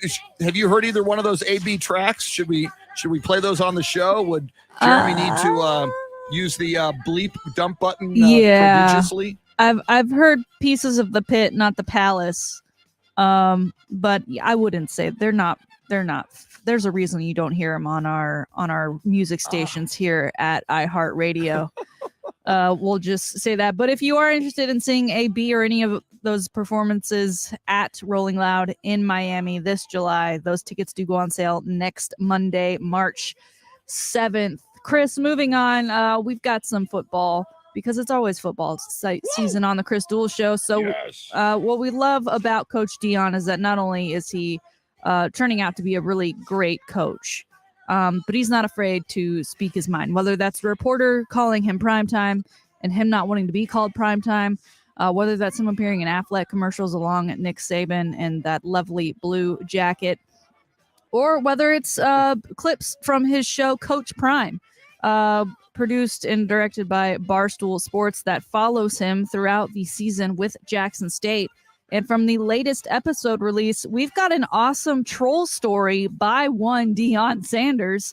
Deion, very proud of this one. He says he usually likes to take the high road, but for this, he just could not resist. As many recall, lots of photos and videos of Coach Sanders riding a scooter or in a wheelchair following some medical issues and surgeries with his feet and toes. So it's not crazy that he was using those vehicles as a way of transportation, especially when you're having to move around a football field. But prior to Jackson State's game against Alabama A&M, the coach of Alabama A&M, Mr. Maynor, he kind of took a jab at Deion and the scooters and saying, hey, man, I hurt my ankle getting off the bus. If you've got a spare, I'd love you to send me one. Send one my way. Taking a jab at Coach Deion. First of all, it's already Deion Sanders. You can't really, what are you going to make fun of him for? And then when you try to, well, this is what happens in return. Jackson State shows up to your stadium and then beats you 61-15. 61-15. And then Coach Prime writes a custom note and leaves a toy pink scooter for like a 4-year-old girl in the middle of your field, to which the Alabama A&M coaching staff quickly tried to run out there and grab it and bring it back to the locker room so it wouldn't be seen. But, let's recall Coach Prime doing a documentary style show with Barstool Sports. All of this was captured via video. There's some great audio from this as well. If you want to check out that show, again, it's Coach Prime. At the end, Coach Prime says that coach will now forever be remembered as the hurt ankle pink scooter guy. Had you heard of this? I can't believe this wasn't a bigger story when it actually happened. It took this Coach Prime episode to really get it out there. It is a great story, and I gotta believe, Shannon, at 61-15, that Coach Prime, Deion Sanders, ran up that score. Obviously, you could have beaten that team 41 or 38-15, 61-15. All those extra touchdowns, you got to believe Coach Prime was pouring it on to embarrass that coach, knowing he was going to leave the pink little girl's toy scooter at midfield after the game. That's wild. And no, I had not heard that before. That's amazing. Again, I love a good troll job, especially when it's all in good fun, right? He didn't do it. To me, it's not offensive. It's just funny. And I think, well deserved. Most often you take the high road. I don't think it's mean by any means. I think he just kind of gave the coach his own medicine in return. So I don't know. Maybe I've got to start watching more of this Coach Prime show. Again, that's via Barstool. All right. Finally today, Chris, huge announcement that came down yesterday. I saw on Twitter. I'll read the tweet for you now. It's from our very own coach, Jeff Traylor, saying, "Hey, y'all, we're going to give this Instagram stories thing a try. Basically, marketing told me I was good on Twitter, but terrible at Instagram, to sum it up. Follow me on Instagram at Coach Traylor." Now, Instagram for him is not new. He's got 2,000 followers. He first got on the app in August of 2020, but the posting did not come as frequently as we're used to seeing him on the Twitter platform. In fact, his last real post was in July of 2021, last summer. He then had a post at the beginning of January, but that was really it. He wasn't utilizing the stories feature, as he mentioned in his tweet, and all the other functions that Instagram now has. As we know, the gram is kind of the place to be. So just yesterday, he's posted twice since then. So if you haven't followed Coach Jeff Traylor yet, he's a great follow already on Twitter. Apparently, he's getting into the Instagram game, so go check him out. That's at Coach Traylor. Now, Chris, you and I have talked to Coach Traylor a lot throughout the season, and we talked a lot about, some of the graphics that he puts out. And he's not shy to say there are folks that have helped him out. But I'm excited to see him get in the Instagram game and get on stories, because with Twitter, we don't really see him. We just see what he has to write, to put down, typing instead of pen and paper. We're typing things up. But here we'll get some videos. And if you watch his story right now, he's actually already having a lot of fun with it, because he is making fun of the marketing meeting in which he was told, "Hey, man, you need to get on the Instagram." But his last post from yesterday was a photo of his wife saying, "Care Bear said she will kill me if I put a picture of her up right now." And that's exactly what he did. So give him a follow. He's going to be great, at Coach Traylor on Instagram. And that is today's Salty Shakedown.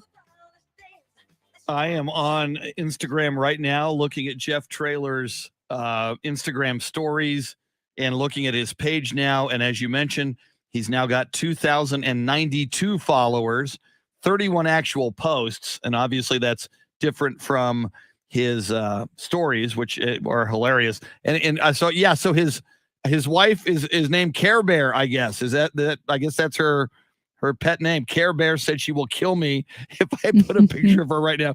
And she's it's cool. They're outdoors on a patio with a fire pit, which is that's got to be a cool place to hang out at the hacienda with your wife, Care Bear, if you're Coach Jeff Traylor. And people new to our show, Jeff Traylor, friend of our show, who comes on throughout football season, which is very, very cool. He's a tremendous interview, if you don't already know that.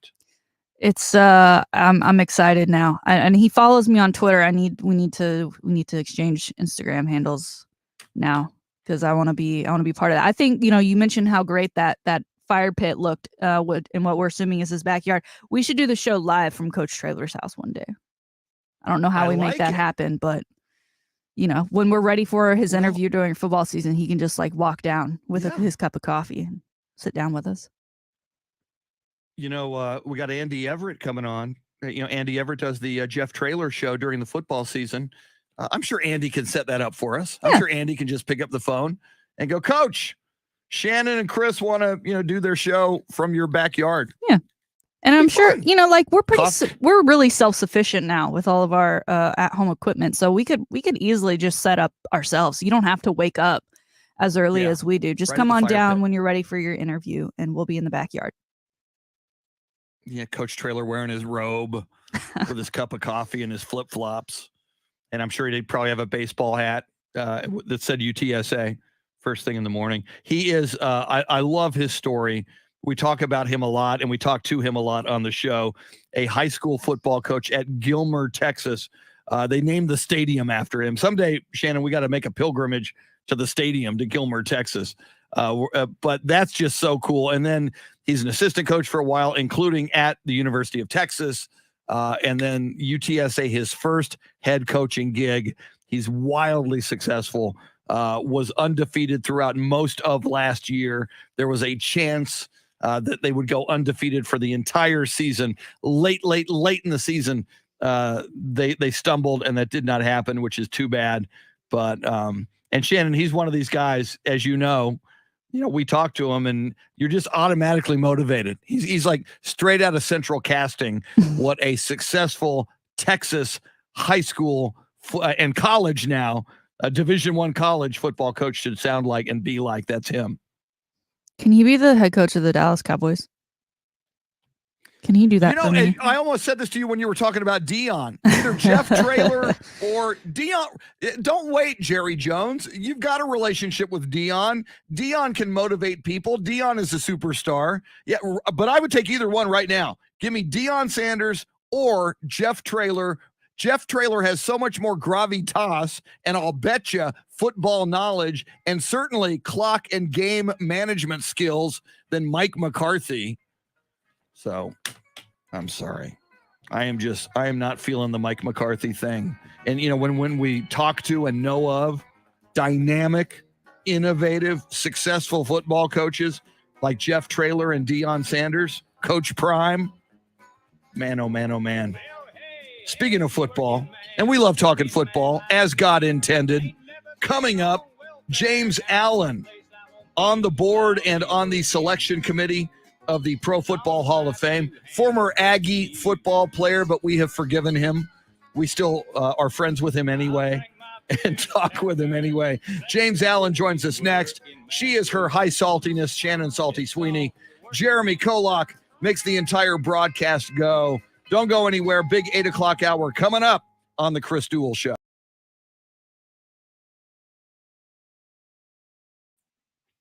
Woo! Okay, now what I need, did I do one? I think I did one. I did one. I did two. Okay.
James Allen, that is very nice of you.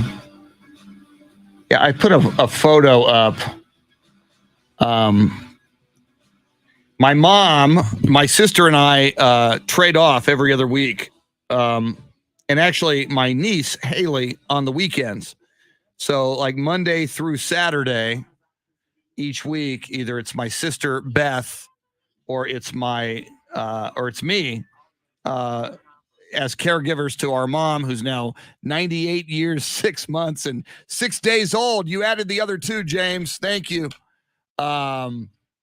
So it was a nice day a couple of days ago. My sister took my mom out on the patio on March 1st. And so I posted that photo, and James commented on it. Thank you, James Allen.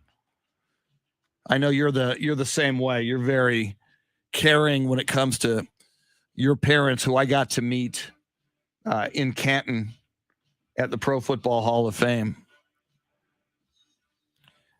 Dave Emilio says it's a go Spurs go kind of day. It sure is. I think they're going to win tonight.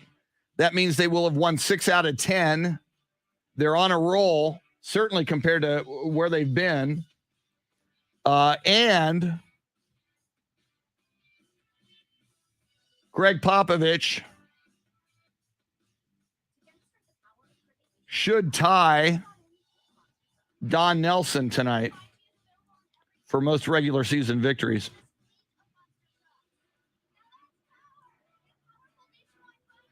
I got to get my James Allen picture up here. Okay, now I'm going to file, save that, and that is E.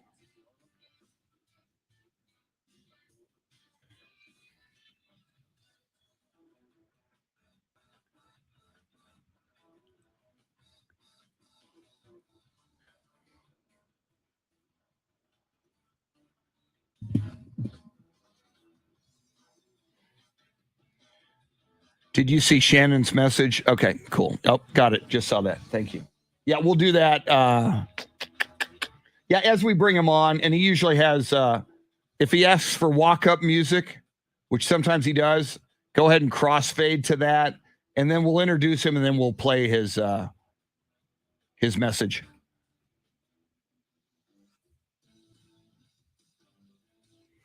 Okay, now I need, let's see, sent.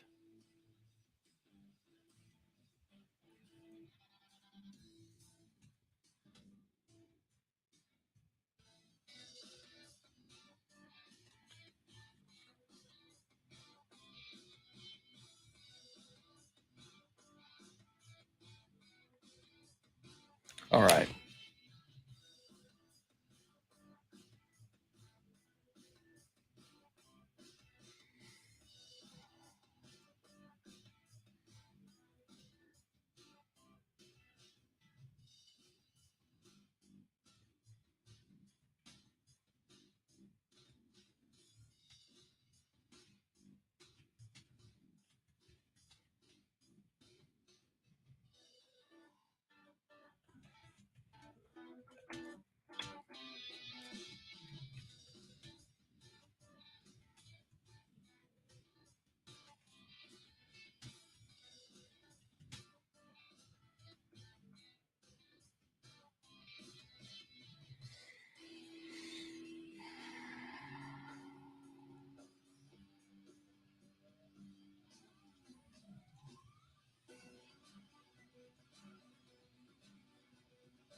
Good morning, James Allen.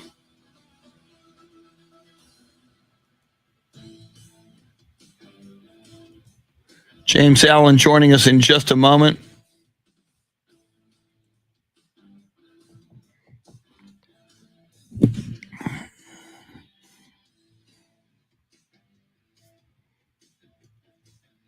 Let me find my James Allen photo.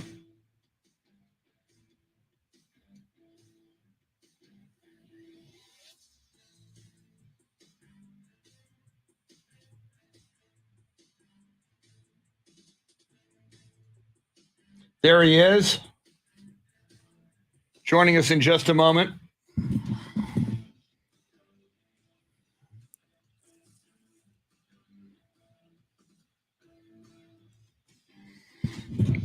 Louisa says, always good to hear James Allen. Thank you, Louisa.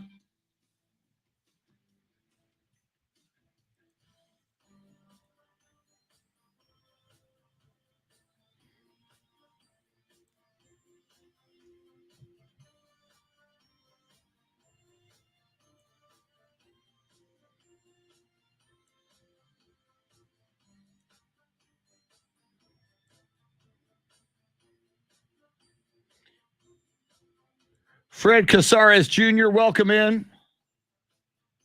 I don't think I got a chance to say good morning to Fred yet. Welcome in, Fred.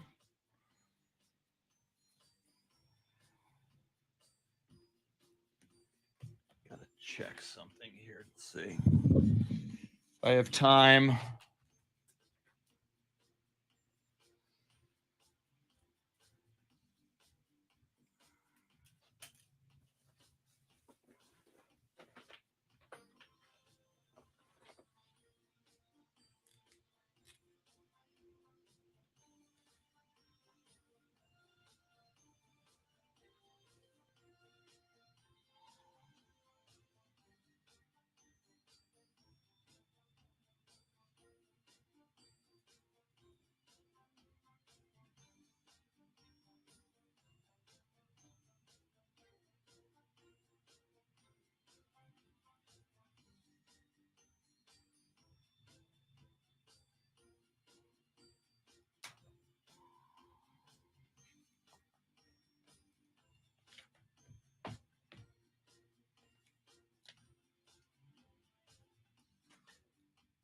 What's happening? I didn't get to see you the last two morning play of the year. The Cortland pass to John Morant shooting from midair. Oh my God. God, that was amazing. Dunk, I mean, we see those dunks every Yeah. night, but that was unbelievable. Yeah. To catch it in midair and shoot it and make it. It with 0.4, which is like the Derek Fisher. Yeah, yes. And it's like that's the absolute if it's 0.3, they won't even allow it. They won't even look at it. Play of the year. Yeah. And he somebody pointed out Zion Williamson, the number 1 pick that year. John Morant was number 2. Obviously, he should have been number 1. Greg Oden, number 1, the year that Kevin Durant was number 2. So, yeah, I mean, you never know. You may have the number 1 overall pick, but it may not work out. So, And the poor Greg Oden, man. Oh, Injury yeah. after injury. Yeah. Jeez. gosh, yeah. All right. If you find a better play than that, let me know. I will look. Thank you, sir. Yeah, we'll bring him on. We'll say hello, and then we'll say, "Oh, we see you left a little audio," and then we'll play it. So we'll say hello to him first. Thanks.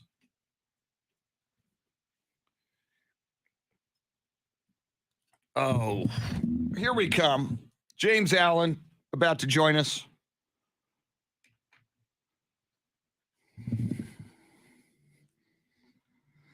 Wow, John Williams recognized David Munoz's voice. Pretty amazing.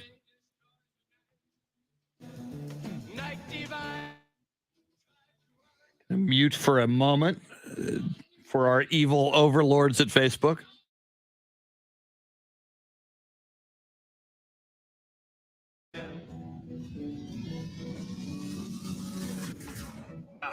Chris Duel. Welcome in the Chris Duel Show with Shannon Salty Sweeney. We love Thursday mornings just after 8 o'clock because on most Thursday mornings just after 8 o'clock, we connect with our good friend and board member of the Pro Football Hall of Fame. He is on the selection committee of the Pro Football Hall of Fame, the pride of Texas A&M University, but we still like him anyway. The lovely and talented James Allen. James, how are you this morning? Good morning, Chris. Good morning, Shannon, and the invisible hand behind the scenes, Jeremy, and all the listeners. Good morning to everyone. Now, I didn't hear any walk-up music. James, did you not request your traditional walk-up music from Jeremy coming in this morning? No, Jeremy always does. He's so nice about everything. He just said there's some stuff we want to play, an audio thing, and I said, hey, do what you want to do, so here we go. All right, well, and, you know, Shannon and I have been telling people it's a brand new feature on the iHeart Radio app where if you listen on the app, and we recommend that you do because it's crystal clear all the time around the world, but you go to AM 1300 The Zone or Ticket 760 on the free iHeart Radio app, and at the bottom of the screen from your phone, you can tap on a microphone and send us a message. And we understand we have a message this morning from James Allen, and it goes a little bit something like this. All right. Good morning, Ticket 760, Chris Duel, Shannon, and Jeremy. Such positive people and positive fans. On behalf of the Pro Football Hall of Fame, we love it. Keep it going. Wow, James, it sounded like there was a little echo going on there. Were you in an echo chamber or the shower? Where did you send that from, man? I just gotten out of the shower. I was in my bathroom. Nice. A message Yeah. from James Allen's bathroom. Very cool. Yeah. I mean, James, since you've used it and you used it so very well, can you let our listeners know just how easy it was for you to use? Yeah, I was just curious. Really not a big app guy, everything else. And I said, let's check it out. And it's really cool. And not only, it has a lot of stuff and it's very easy to use, and typed in 760. And of course, I guess it went in also 1300 in the other place, but it was really easy. And I said, all right, I'm going to try this message thing. And I didn't know how it was going to come out. And it was real. And you can, as you know, listen to the show. It's crystal clear. I love it. I'm keeping the app, and I would very encourage people to check it out. It's got a lot of features, do a lot of different things there. Very cool. We'll probably turn that into a commercial, James, for the All iHeartRadio app. All right, James, let's talk about some stuff in the NFL. A big headline yesterday, and I was talking to Shannon earlier in the show, and I think it might be a sign of things to come. We learn that the Miami Dolphins are no longer interested in Deshaun Watson. And what I told Shannon, what it reminded me of, a story earlier in the week when Art Briles took the job as offensive coordinator with Grambling State University. Their most renowned alum, Doug Williams, who came out and said, who quarterbacked Washington to a Super Bowl championship. Doug Williams said, no, I don't want him at my alma mater. And within about 4.5 days, Art Briles stepped down and resigned from Grambling. As I look at Deshaun Watson, and I always underscore, James, innocent until proven guilty, but there are 22 allegations against him, different from the allegations against the Baylor football players who committed assaults against women on that campus, but nonetheless, also horrible allegations against Deshaun Watson. The more I think about it, James, unless he is found innocent or somehow does like the biggest mea culpa apology and settlement with those women that we've ever seen, I gotta feel I can't imagine any NFL team bringing him on board. I think the fan backlash would be huge. What do you think? I think that's, we know that a general manager and an owner to win will take on anyone just to make it work, even with baggage. However, Chris, I agree with you. The fan backlash, at the end of the day, the owner, the people, the fans really sometimes don't realize how much power they have. And I can assure you they have the most power, and the fan backlash would be tremendous. It is not a parallel. It is not a great comparison. But when Michael Vick did his thing, the fan backlash, he mea culpa, besides going to jail, he spent years mea culpaing it, and they let him back in. However, you're talking about people and women, and innocent till guilty, but I can assure you until this has worked itself out, there's no reason to even do that, because it's not going to be worth the locker room, which is always some owners don't care about, but every owner cares about the fans. And I just don't see, until this gets cleared up, any fan base, even remotely, no matter how bad they need a quarterback, wrapping their arms around that. Well, and James, as we know, there's a lot of teams that need a quarterback and some teams that have one, but are just trying to hold on to the quarterbacks they have and keep them happy. One of them being, of course, the Green Bay Packers with Aaron Rodgers, with Matt LaFleur. A lot of coaches out in Indy for the combine this week. He said he doesn't want to annoy Aaron Rodgers during his decision process. Yet we've seen them make all of these little moves in the offseason that seem to point to signs that they are working together with Aaron to get him what he wants. At this point in the offseason, do you see him returning to wear that green and gold? Aaron is, like I said before, it's an island to himself. You never know with him. He's definitely wants a lot of money. He wants to be the highest paid person, and that creates cap problems for people. And not that he's I'm not comparing skill level, but Tom Brady, is very anal about his health and issues. I don't know how Aaron is, but there is that cap of kind of what New England had to go through when they had Jimmy G situation. I mean, there is a shelf life that's coming up to an end. So that's the problem. Now, there is, I said this before, and I heard it out in Los Angeles Super Bowl after Stan Kroenke, the owner of the Rams, went all in to win this time. I think I pointed out to your show, the Marlins did in baseball.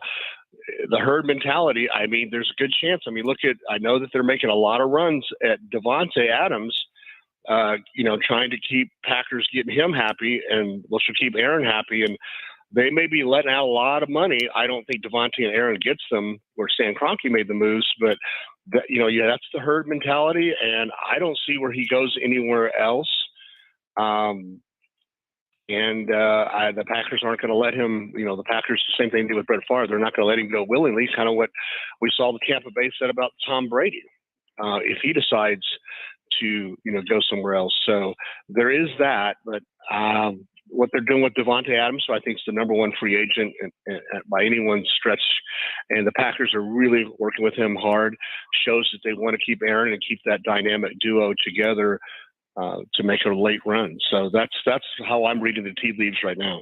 He's James Allen of the Pro Football Hall of Fame. James, you brought up Tom Brady, and that was a big story this week. Bruce Arians, the head coach of the Tampa Bay Buccaneers, said a couple of things. It would not be good business to let Tom Brady get away if he wanted to come back and wanted to go play for another team. And a lot of people believe that could be the San Francisco 49ers. Subsequently, Bruce Arians, when asked, what would what kind of an offer would it take for you to trade Tom Brady? He said 5 first-round draft picks, which I think was a bit of hyperbole. But as I told Shannon, every negotiation, you first ask for the moon, and then you negotiate down a little bit, and hopefully you get something up in the stratosphere for what you're looking for. But I just want to get your thoughts, James. You hang out with so many Hall of Famers who are wearing the gold jackets. Obviously, in short order, the second he's eligible, Tom Brady will be in the Pro Football Hall of Fame.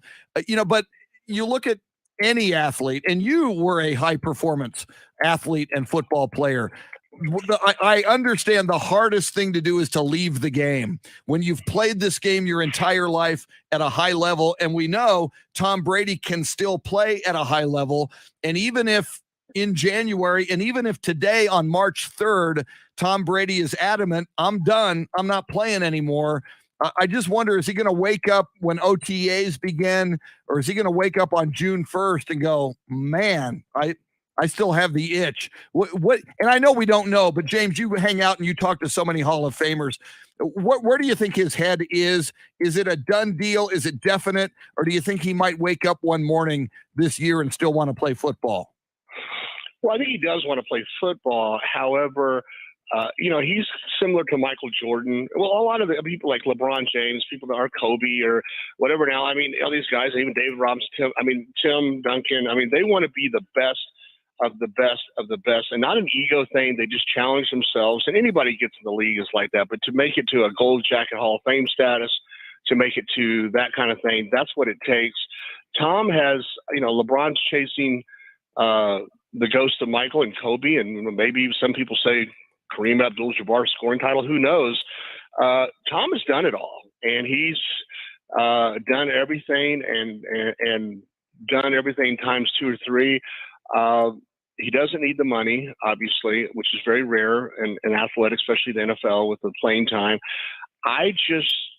He has never played games like that. I'm in, I'm out. He's not that kind of guy. There's no situation where Brett Favre had to do it to get out of a contract on the retirement.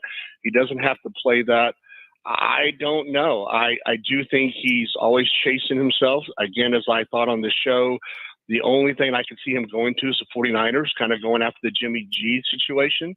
Other than that, there's nothing, those guys, they find some motivation. I just don't, and as a side note, to got over pontificate this, I mean, the 5 number ones was kind of, to me, had a little historical thing, because the worst trade, well, some people say the Herschel Walker Vikings Cowboys thing, but I'd say one of the worst trades was Dan Snyder insisted on 4 number ones to get RG3, which is just unheard of.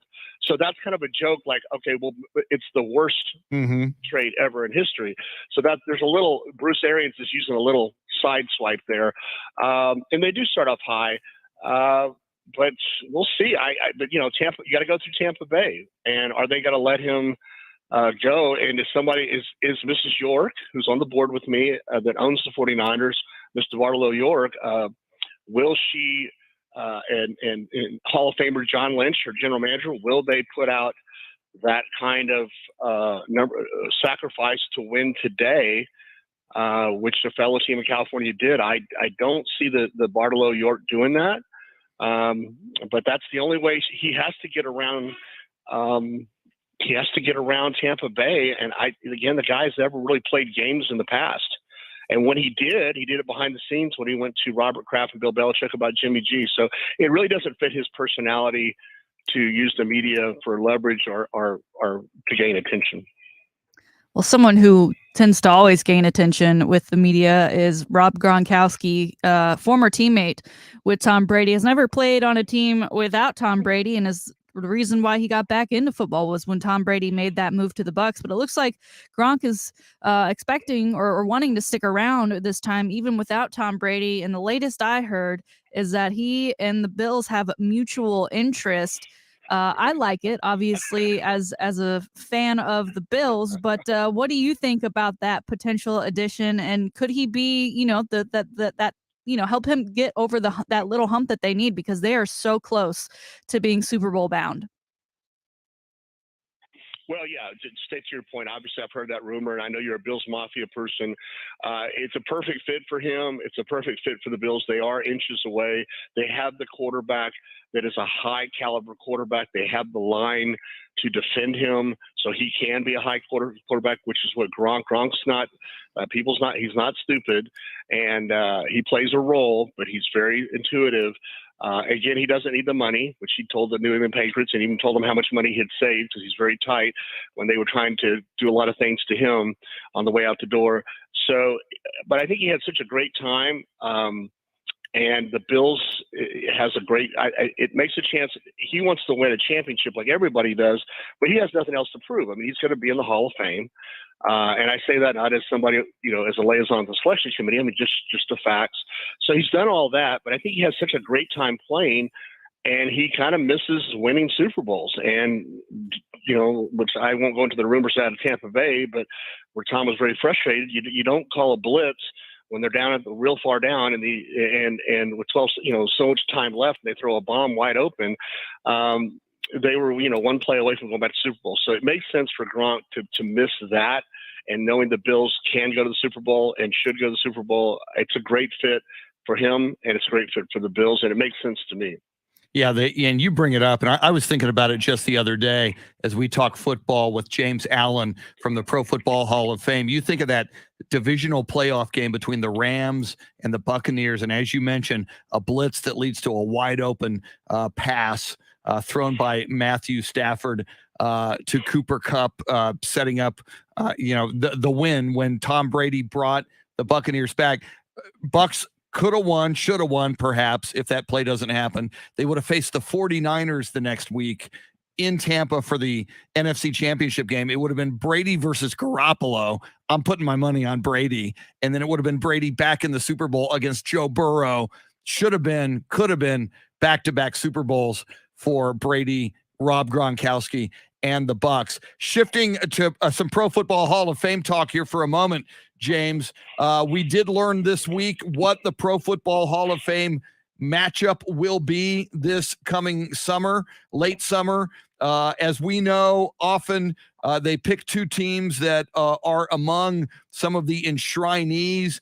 Now, the Jacksonville Jaguars have legend Tony Baselli, the Raiders with Cliff Branch and Richard Seymour. So it makes total sense that matchup will be the Jacksonville Jaguars versus the Las Vegas Raiders for the Pro Football Hall of Fame game. How excited are you about this matchup, and how excited are you about the next induction ceremony coming at the start of the next football season?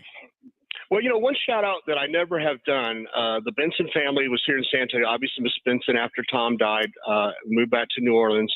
But, shout out to the Benson family. It's in the Tom Benson Stadium, which has a San Antonio connection, a strong San Antonio connection, and it's going to be in his stadium, named after him. Yeah, it's great. One thing we do at the Hall of Fame is we try to bring in teams for the first preseason game that have Hall of Famers being inducted. And obviously, what's exciting is Tony Boselli's the only Jaguar. I had a chance to email with Coach Dick Vermeil, who I cannot tell you, I don't get in awe of a lot of these guys, and especially the coaches, but hanging out with he is like, Dick Vermeil's going to cry and he's going to make you cry. That's all I'm going to tell you. Oh, that's great. Amazing. Leroy Butler is extremely entertaining. And so it'll be good on that behalf. And, one thing, and I know I sent the press release to you that I found was interesting, if you don't mind, is this Hall of Fame game will be a debut for head coach Josh McDaniels with the Raiders, as it's a homecoming, because he was a Canton native and he played his high school stadium at that stadium. Oh, that's so cool. It was called Fawcett Stadium back then before they named it after Mr. Benson. Yeah, so I thought that was kind of cool that Josh is going to go back as the head coach for the Raiders, going back to where he played high school football in the stadium. So I thought that was really cool for the Hall of Fame, and it worked out for them.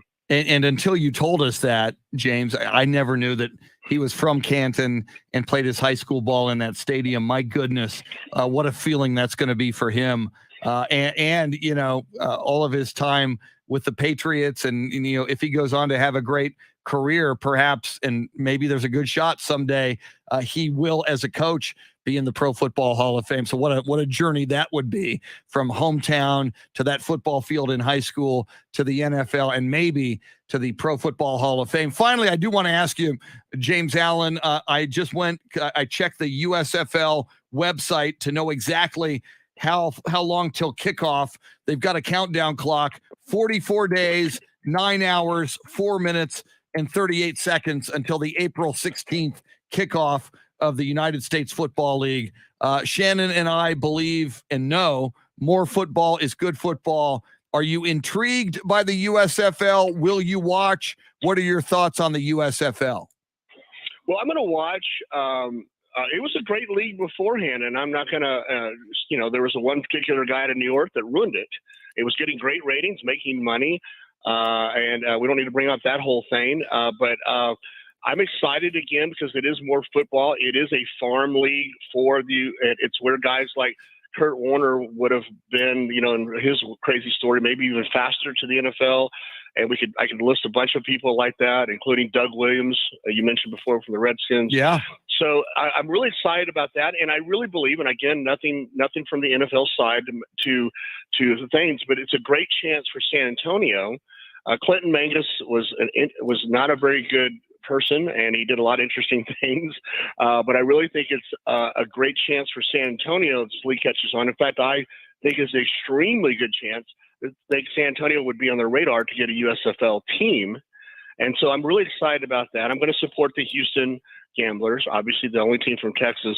But I'm excited about it from the chance to get a lot of players, a lot of exposure. The farm team for the NFL, which it needs because of the limited roster of 53. And I'm really excited, again, a little selfishly, on a local level, I believe San Antonio will be on the high-end radar if this thing continues. Man, I hope so. And I talk about it time and time again, how many times, from the New Orleans Saints after Katrina to most recently the Alliance of American Football and 30,000 people in the Alamo Dome for a league and a team that nobody knew of just weeks earlier. Yeah, I think San Antonio's very deserving. James Allen on the board of the Pro Football Hall of Fame, on the selection committee. James, always outstanding, always great to talk with you. Thanks so much for taking the time. We'll do it again next week. shout out to mom and dad, but guys, I don't promote a lot of things. That app is really cool, and you can actually leave messages. So as a fan of radio, go ahead and get that thing downloaded. Shout out to your mom, Shannon, Jeremy. Thank you all guys so much, and all the fans, and I love you guys, and have a great week. Thank you so much, James Allen. And Shannon, James Allen was not compensated for his endorsement of the iHeartRadio. He did that on his own. We didn't say, hey, James, That's right. Come pimp the iHeartRadio app. He left a message on his own, and at the beginning and the end of the segment, he said how cool it is. Thanks, James. Thank you so much. Very cool. All right. Coming up, the man who can get us to the backyard of Coach Jeff Traylor, where we want to do the show from his fire pit with Boo Bear. What does he call his wife? What do you call her? Mama Care Bear. Bear. Care Bear. Care Bear. Okay. See, first thing, if we do the backyard of Jeff Traylor, I got to get his wife's nickname. Yeah. I can't say, Don't hey, say Boo that Bear. wrong. Hey, it's Care Bear. Sorry, Mrs. Traylor. Sorry, Care Bear. My bad. All right. I'm going to work on all of that. So we will talk with Andy Everett, and we will ask Andy, please stop blowing out Jeremy's eardrums. Just don't make him angry at me. I won't make him angry. Right. He knows me. He knows Right, I cool. Well, instigated the whole darn thing. So, all right. And we always talk golf. In fact, we just got an email. There's another development involving the Valero Texas Open. Another golfer has been added who is quite notable. We'll get into some golf as well with Andy, as long as, in addition to football, Jeff Traylor, basketball. Andy Everett next on the Chris Duel Show.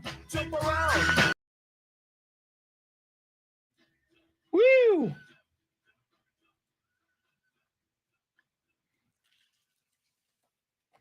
See, Robert Armstrong, I loved the USFL.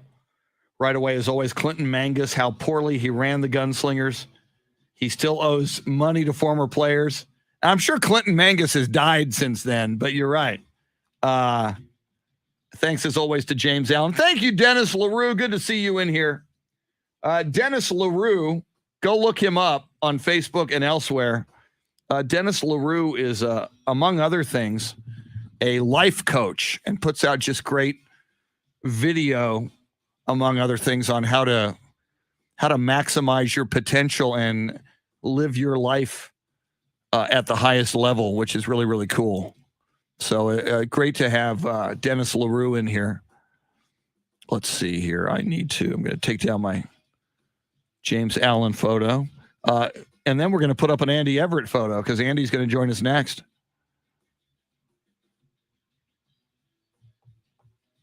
Yeah, I thought Clinton Mangus, gosh, he was kind of elderly in the mid-1980s when the Gunslingers were here. And that's going to be interesting because in the USFL, every former team, they're using their actual names. And I do believe now the name San Antonio Gunslingers is not exactly politically correct anymore. I'm going to grab some ice for my iced tea because I got iced tea, but I don't have any ice. I'll be back in a sec. I need some ice.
Hey, Sarah.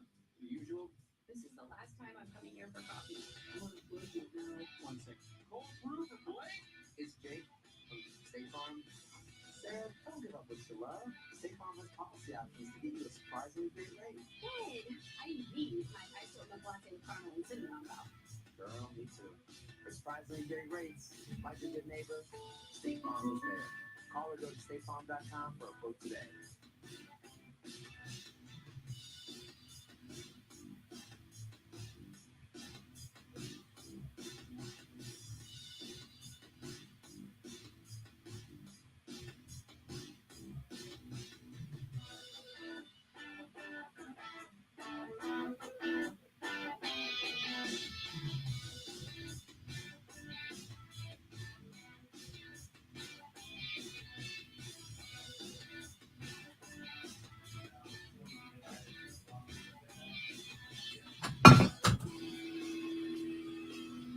Looks like Andy's going to be in studio. Imagine that.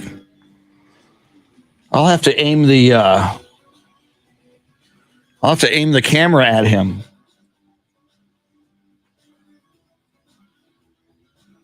Oh, thanks for that, Jeremy.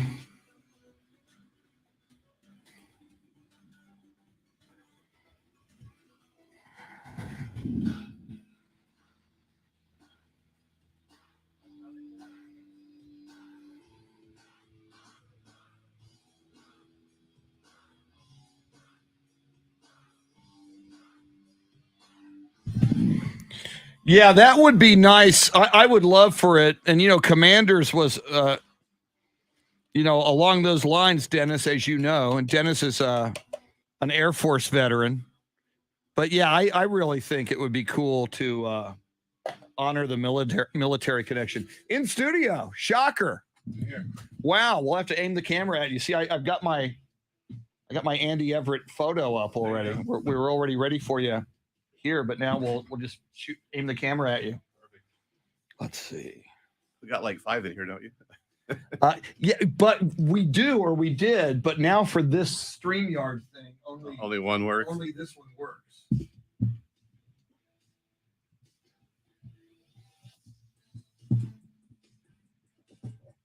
So I did see, and you probably already got it. And we'll talk about it. An email from the Valero Texas Open. Tony Finau. Coming. Just told me. I Okay. figured he would be here. Let's see. He's not playing very well right now.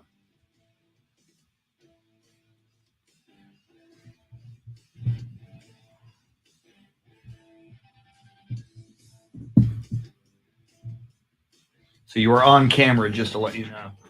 All right.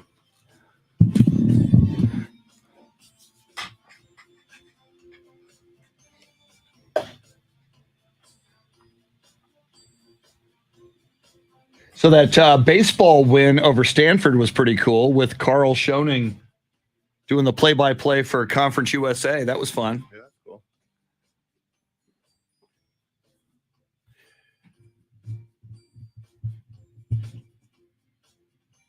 Yeah, they only do the home games. Nobody travels to do that. So Yeah. they don't even do a remote broadcast of the away games. So that's part of the reason why I don't do it.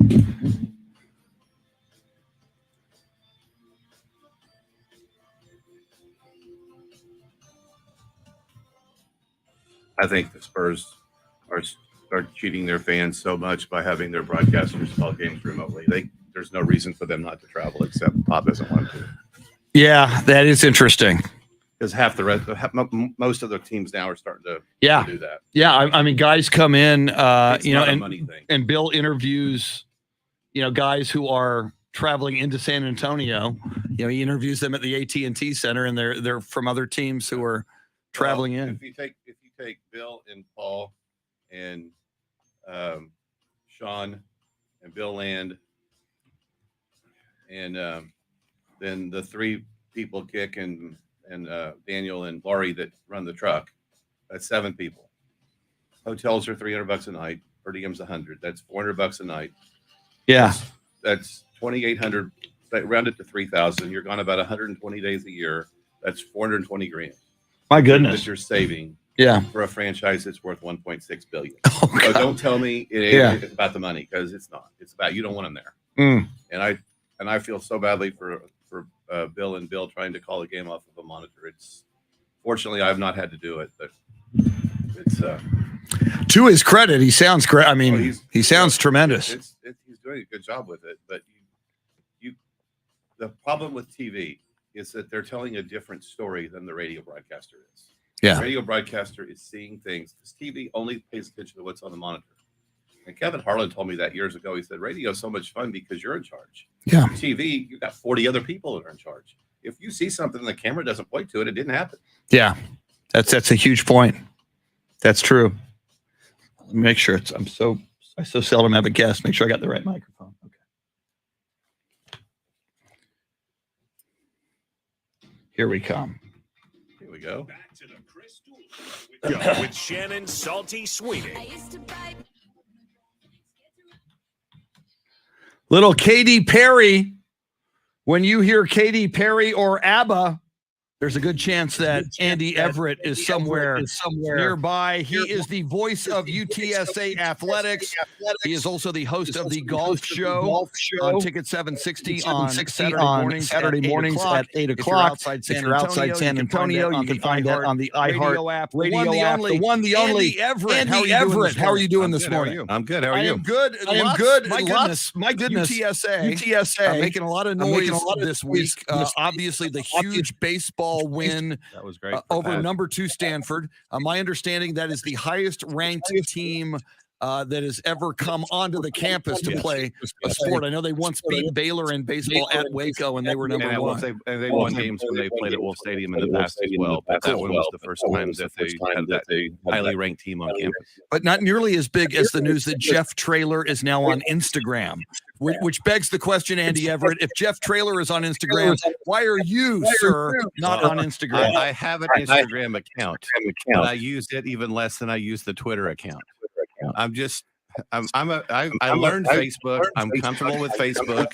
Anything I need to say, I can say on Facebook and Twitter. And I'll get on Twitter. If I see somebody post a Twitter post that, lights a chord somewhere that I need to respond to, then I'll reply and retweet it. And I guess I need to make that transition to Instagram, but I'm going to do so reluctantly. But Andy, what does that say about UTSA athletics, that they've seen what Coach Traylor is able to do on Twitter and to get him on Instagram, which right now is the most popular social media platform? Well, we were having the basketball radio show on Monday night, and before we had Steve on, we had Karen Aston, the women's basketball coach, on, and as we were winding up her segment, she congratulated Pat Hallmark for his win that day over Stanford. And he said, I think Jeff Traylor started something here, and all of us are getting on the bandwagon, and it's a great bandwagon to be on. You see, I'm paraphrasing a little bit, something along those lines. But I think that's the case. When your football team does well, it trickles down to every place else in the department. And UTSA certainly has tons of challenges that they're going to have to overcome in the next couple of years before they get to Conference USA. But what football has created is this buzz that if they can do it, so can everybody else. Football, you need 15 or 18 guys to be good. Basketball, you need 1 or 2 stars that can score. Baseball, you need 1 or 2 pitchers that can dominate. And you go right on down the line with the other sports. You don't need 25 guys to field a golf team. You need one or two, and then the rest can break 75 occasionally. You're going to win a lot of tournaments. So that's what I think it's done, is really create this awareness that UTSA is here. And I know a lot of people are looking at next year's football schedule, and it's really tough. Houston, Army, and Texas, the first 3 games. But I don't think any of those 3 games are not winnable. Mm-hmm. And they may not win any of them, and they may win all of them, or they may have some combination. But I think the players and the coaches feel very strongly, and the administration, that they're not going into any of those games just to show up and play or to get a check, that they can be competitive in those games. Well, and Shannon, as Andy brings that up, and for you, Andy, I'm looking at that Texas game next September, UTSA at Texas, and yes, UTSA, if they have their best day, they might theoretically win that game. And I just think if they did, imagine just what that would do for UTSA football. And conversely, Steve Sarkisian, if you lose that game at home to UTSA, things are going to get ugly for him. That's going to be a huge game. Well, hopefully they don't switch coaches after the game. But no, I think. And the thing is Texas plays, I believe, Alabama the week before. Oh my God! So UTSA is hoping that Alabama beats them up a little bit, and maybe not all their horses are ready to roll on the following week. I think there's a lot of the seniors that chose to come back or to take their COVID years over, or reasons for coming back, is that they've dreamed of playing a game at DKR, and now they're going to get that chance. And now not only are they going to get that chance, I mean, most teams know when you're at a Conference USA or an American Conference, you're going into a team's home and no one's expecting you to do anything, and you're just supposed to take your check and go quietly. And the downside to that is if UTSA is able to win that game or win another one of those games, teams are going to be less likely to want to schedule you, even though you want to play those games, because there is a big paycheck at the end of the day. But that was the case with UTSA basketball. In the first couple of years that Javon Jackson and Keaton Wallace were here, UTSA was able to schedule games at Arkansas and Nebraska and places like that. And then they almost lost, and they said, don't call us, we're not playing you again. So there is two sides to that sword a little bit. Shannon, are you at all concerned about UTSA coming to DKR and taking on your beloved Longhorns early September next year? It's this year. This year, yeah. It's football season. I think there's room to continue to kind of be concerned until we get some consistency out of this team, especially with the momentum that UTSA has had. But I think a lot of our Ticket 760 family and Coach Taylor may be a little tired or annoyed with me the week of that game. I may just need to start working on keeping my mouth shut now. Andy, while we've got you here, I've got to ask you about some golf. And a big story this morning is the Tiger Woods kind of calling out Phil Mickelson on Twitter. Can you explain to me what the PIP is and why Phil Mickelson thought he won it, but really Tiger Woods ended up winning the whole thing? Well, it's I think it stands for player interaction or something along those lines. It's basically how much impact do you have on the game. And here's why Tiger wins it. Tiger Woods put out a Twitter piece that was 2 seconds long of him swinging a golf club post surgeries on his legs. And it got 3 million likes or retweets or whatever in about 2 minutes. There's no player, there's probably no athlete. LeBron, maybe, Money Mayweather, maybe, Michael Jordan, maybe, if Twitter would have been around in his day. There's no other athlete. There's very few people on the planet that can post something that short and get that much response to it in that amount of time. And so what the PGA Tour has done is they said, listen, if you're out there promoting the tour and promoting yourself and getting all these social media followings, we're going to reward you with this pool of about $40 million. And we're going to tell people who the top 10 are, but we're not going to tell anybody after that. And when everything came out in November, December, everybody assumed it was Phil because he won the PGA and he actually played golf last year. But that shows you the impact of Tiger Woods and what he's able to do. And he still is the needle on the PGA Tour and for many, many athletes. So that's what, and so Tiger, I think, gets an extra $8 million like he needs it. He'll probably donate it to his charity or his foundation or whatever. But a lot of people are piling on Phil Mickelson right now because he's a polarized lightning rod after his comments. There's discussion as whether this hiatus from golf is self-imposed or if the PGA Tour has said you're suspended, because the PGA Tour won't tell you if he is suspended. I suspect we'll see Phil at the Masters and the PGA because those are not PGA Tour events. He will probably not be at the Players next week, and he's not at Arnold Palmer this week. And then there's a podcast this week with Colt Knost and Drew Stoltz where they had Pat Perez on, and Pat just lit him up because and listen, I think Pat Perez is correct on a lot of areas. Phil wasn't doing this Saudi Arabia thing for anybody other than Phil. And if you talk about him calling the PGA Tour greedy, he's made almost $1 billion, and now he's trying to leverage the PGA Tour for more. If you're truly fighting for the lower end players, and I think the lower end players need some help, fine. But that's not what Phil was doing. Speaking of golf, I did want to get your comments. We're getting closer to a couple of big tournaments in Austin, the match play, and of course the Valero Texas Open. A press release this morning from the Valero Texas Open. They mentioned that Tony Finau, number 20 in the world, is coming. You add his name to Jordan Spieth, Rory McIlroy, Scotty Scheffler, and others. This is looking like a pretty amazing lineup for the Valero Texas Open. It really is. And then the week before in Austin at the match play, they'll have probably of the 64 players that are there, I'm sure that the top 75 will be represented because it's a World Golf Championship event and double points, and you get points for each round that you move through.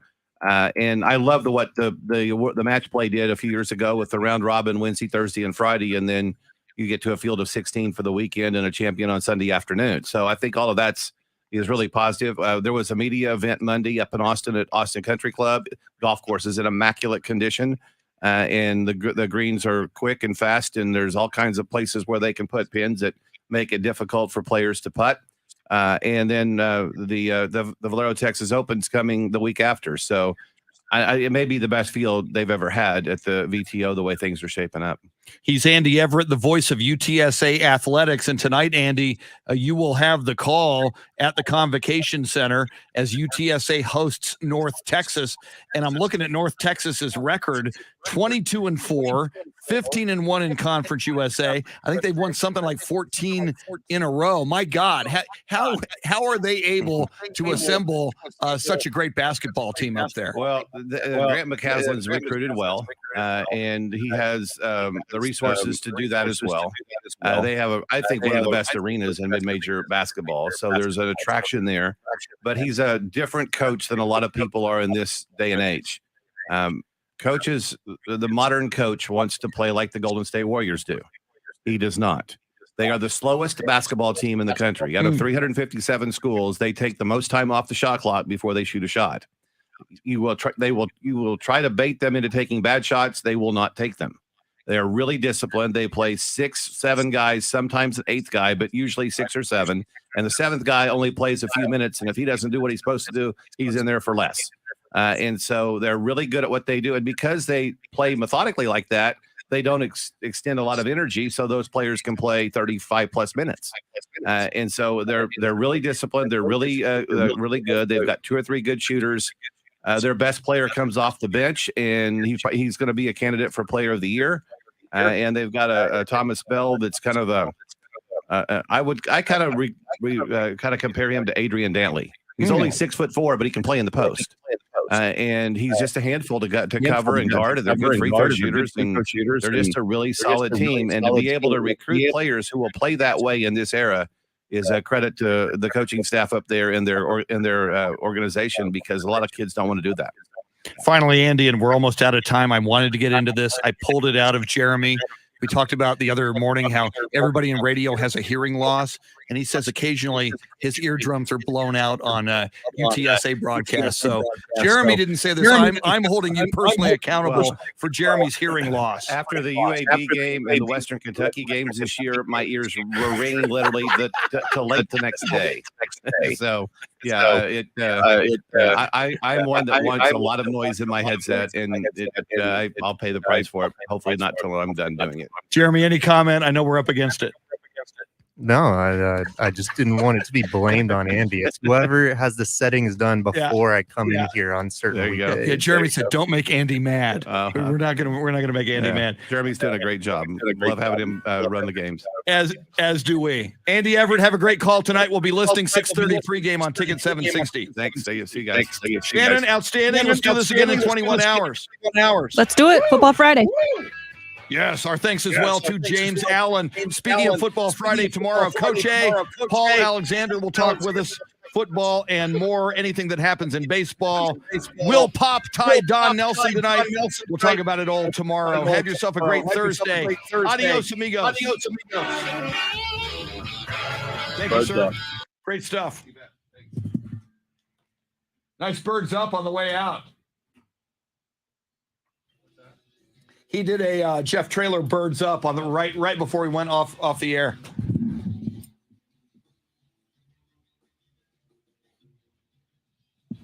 All right, y'all. On that note, flipping the camera around. We only have one camera that works for StreamYard in the studio. And now failed. All right, I'm out of here because the camera just went bonkers. We will see you tomorrow. Adios.